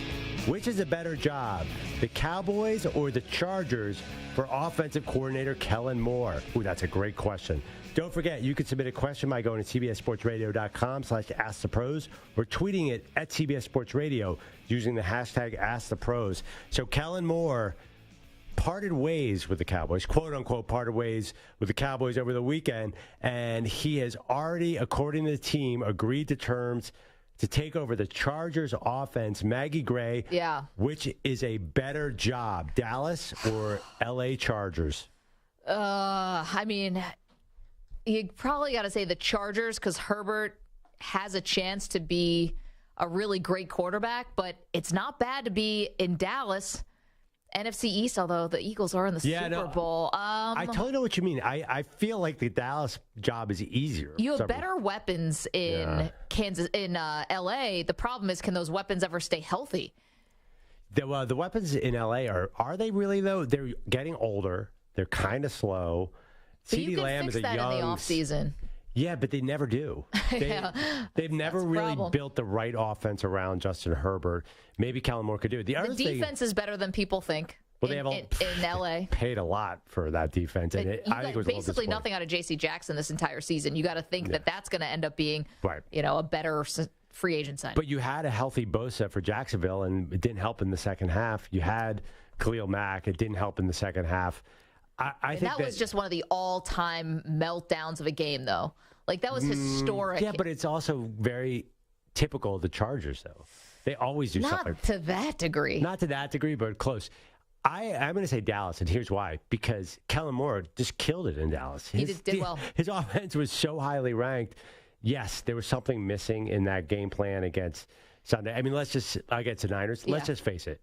It's a question of, was it Dak Prescott's fault, or was it Kellen Moore's fault, or was it Mike McCarthy's fault? So, a couple of things. One thing about Kellen Moore, I've heard this criticism of him a couple places, and I think that it's valid. One is, he's not he's not philosophical as an offensive coordinator. He's just a play caller.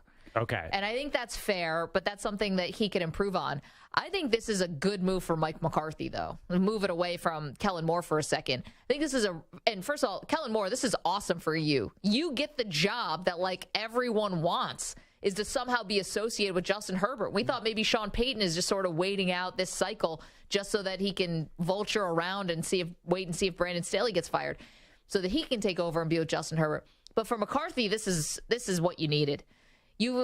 By reports, I believe he has 2 years left on his Dallas contract. You got to start calling plays, dude. There's a lot of pressure on him now. He has no outs. Yeah, but you're probably going to be out anyway. You might be out if Sean Payton goes back to Fox and then is available next year. So you might as well take everything into your own hands and start calling plays. Or is it Dan Quinn's job? It's Dan Quinn's job, maybe. Yeah, I mean, is that why Dan Quinn took his name out of the running for these jobs? Because Jerry said, hey, stay close. This job is yours if it doesn't work. Or we get to the Super Bowl. Who knows? Yeah, I don't know. I'm not as into the Chargers. I like them preseason. I'm not going to lie. Yeah. But I wonder if there's an organizational dysfunction there that goes from the top down where they just can't seem to get things right. And that might bite Kellen more.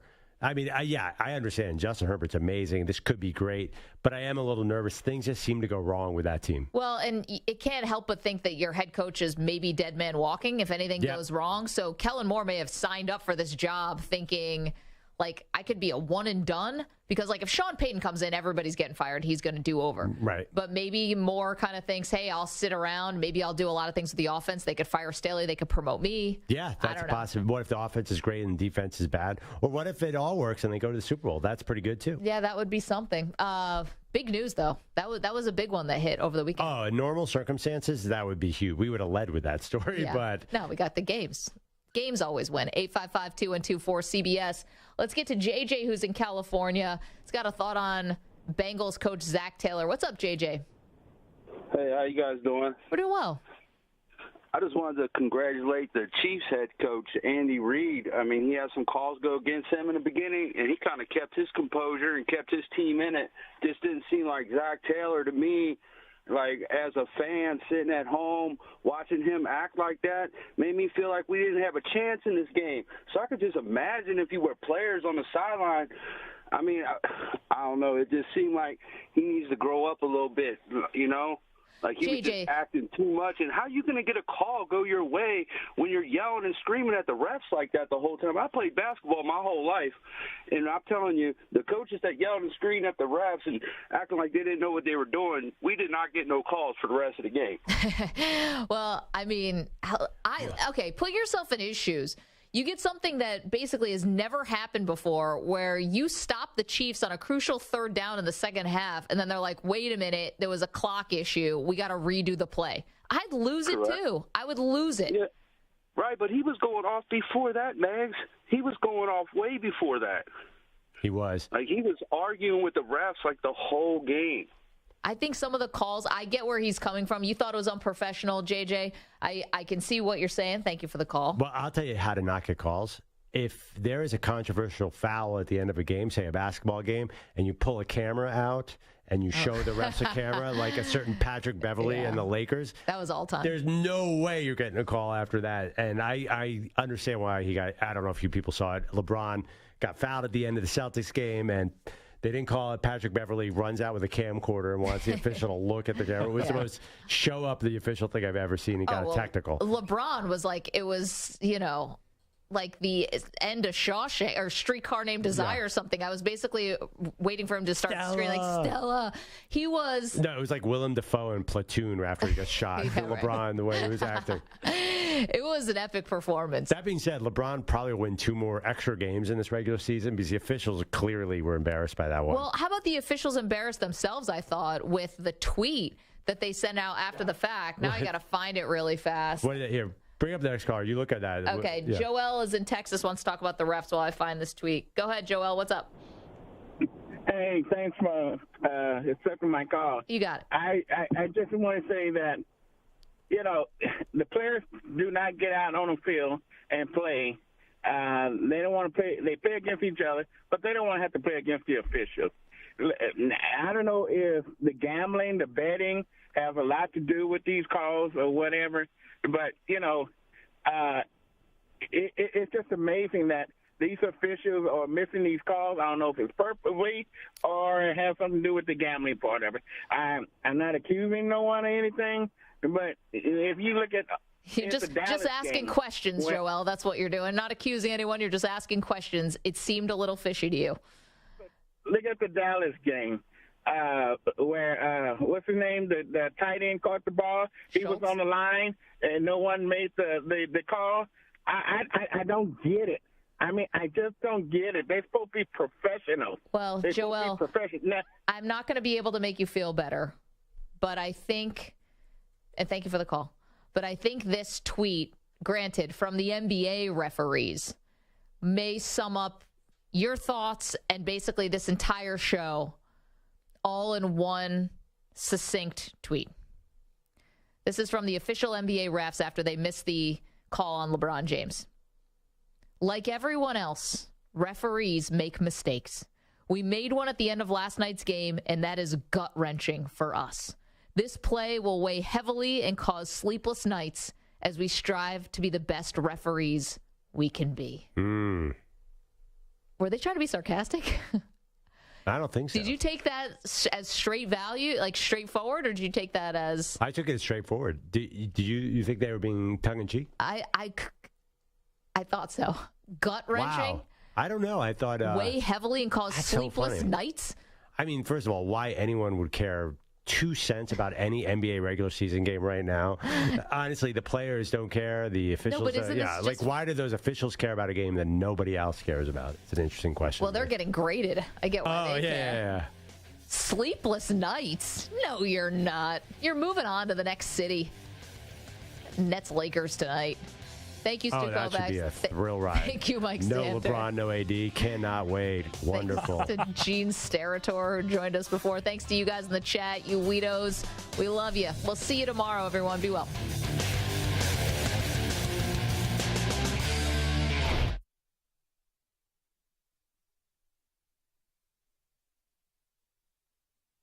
You're in a 5-minute break.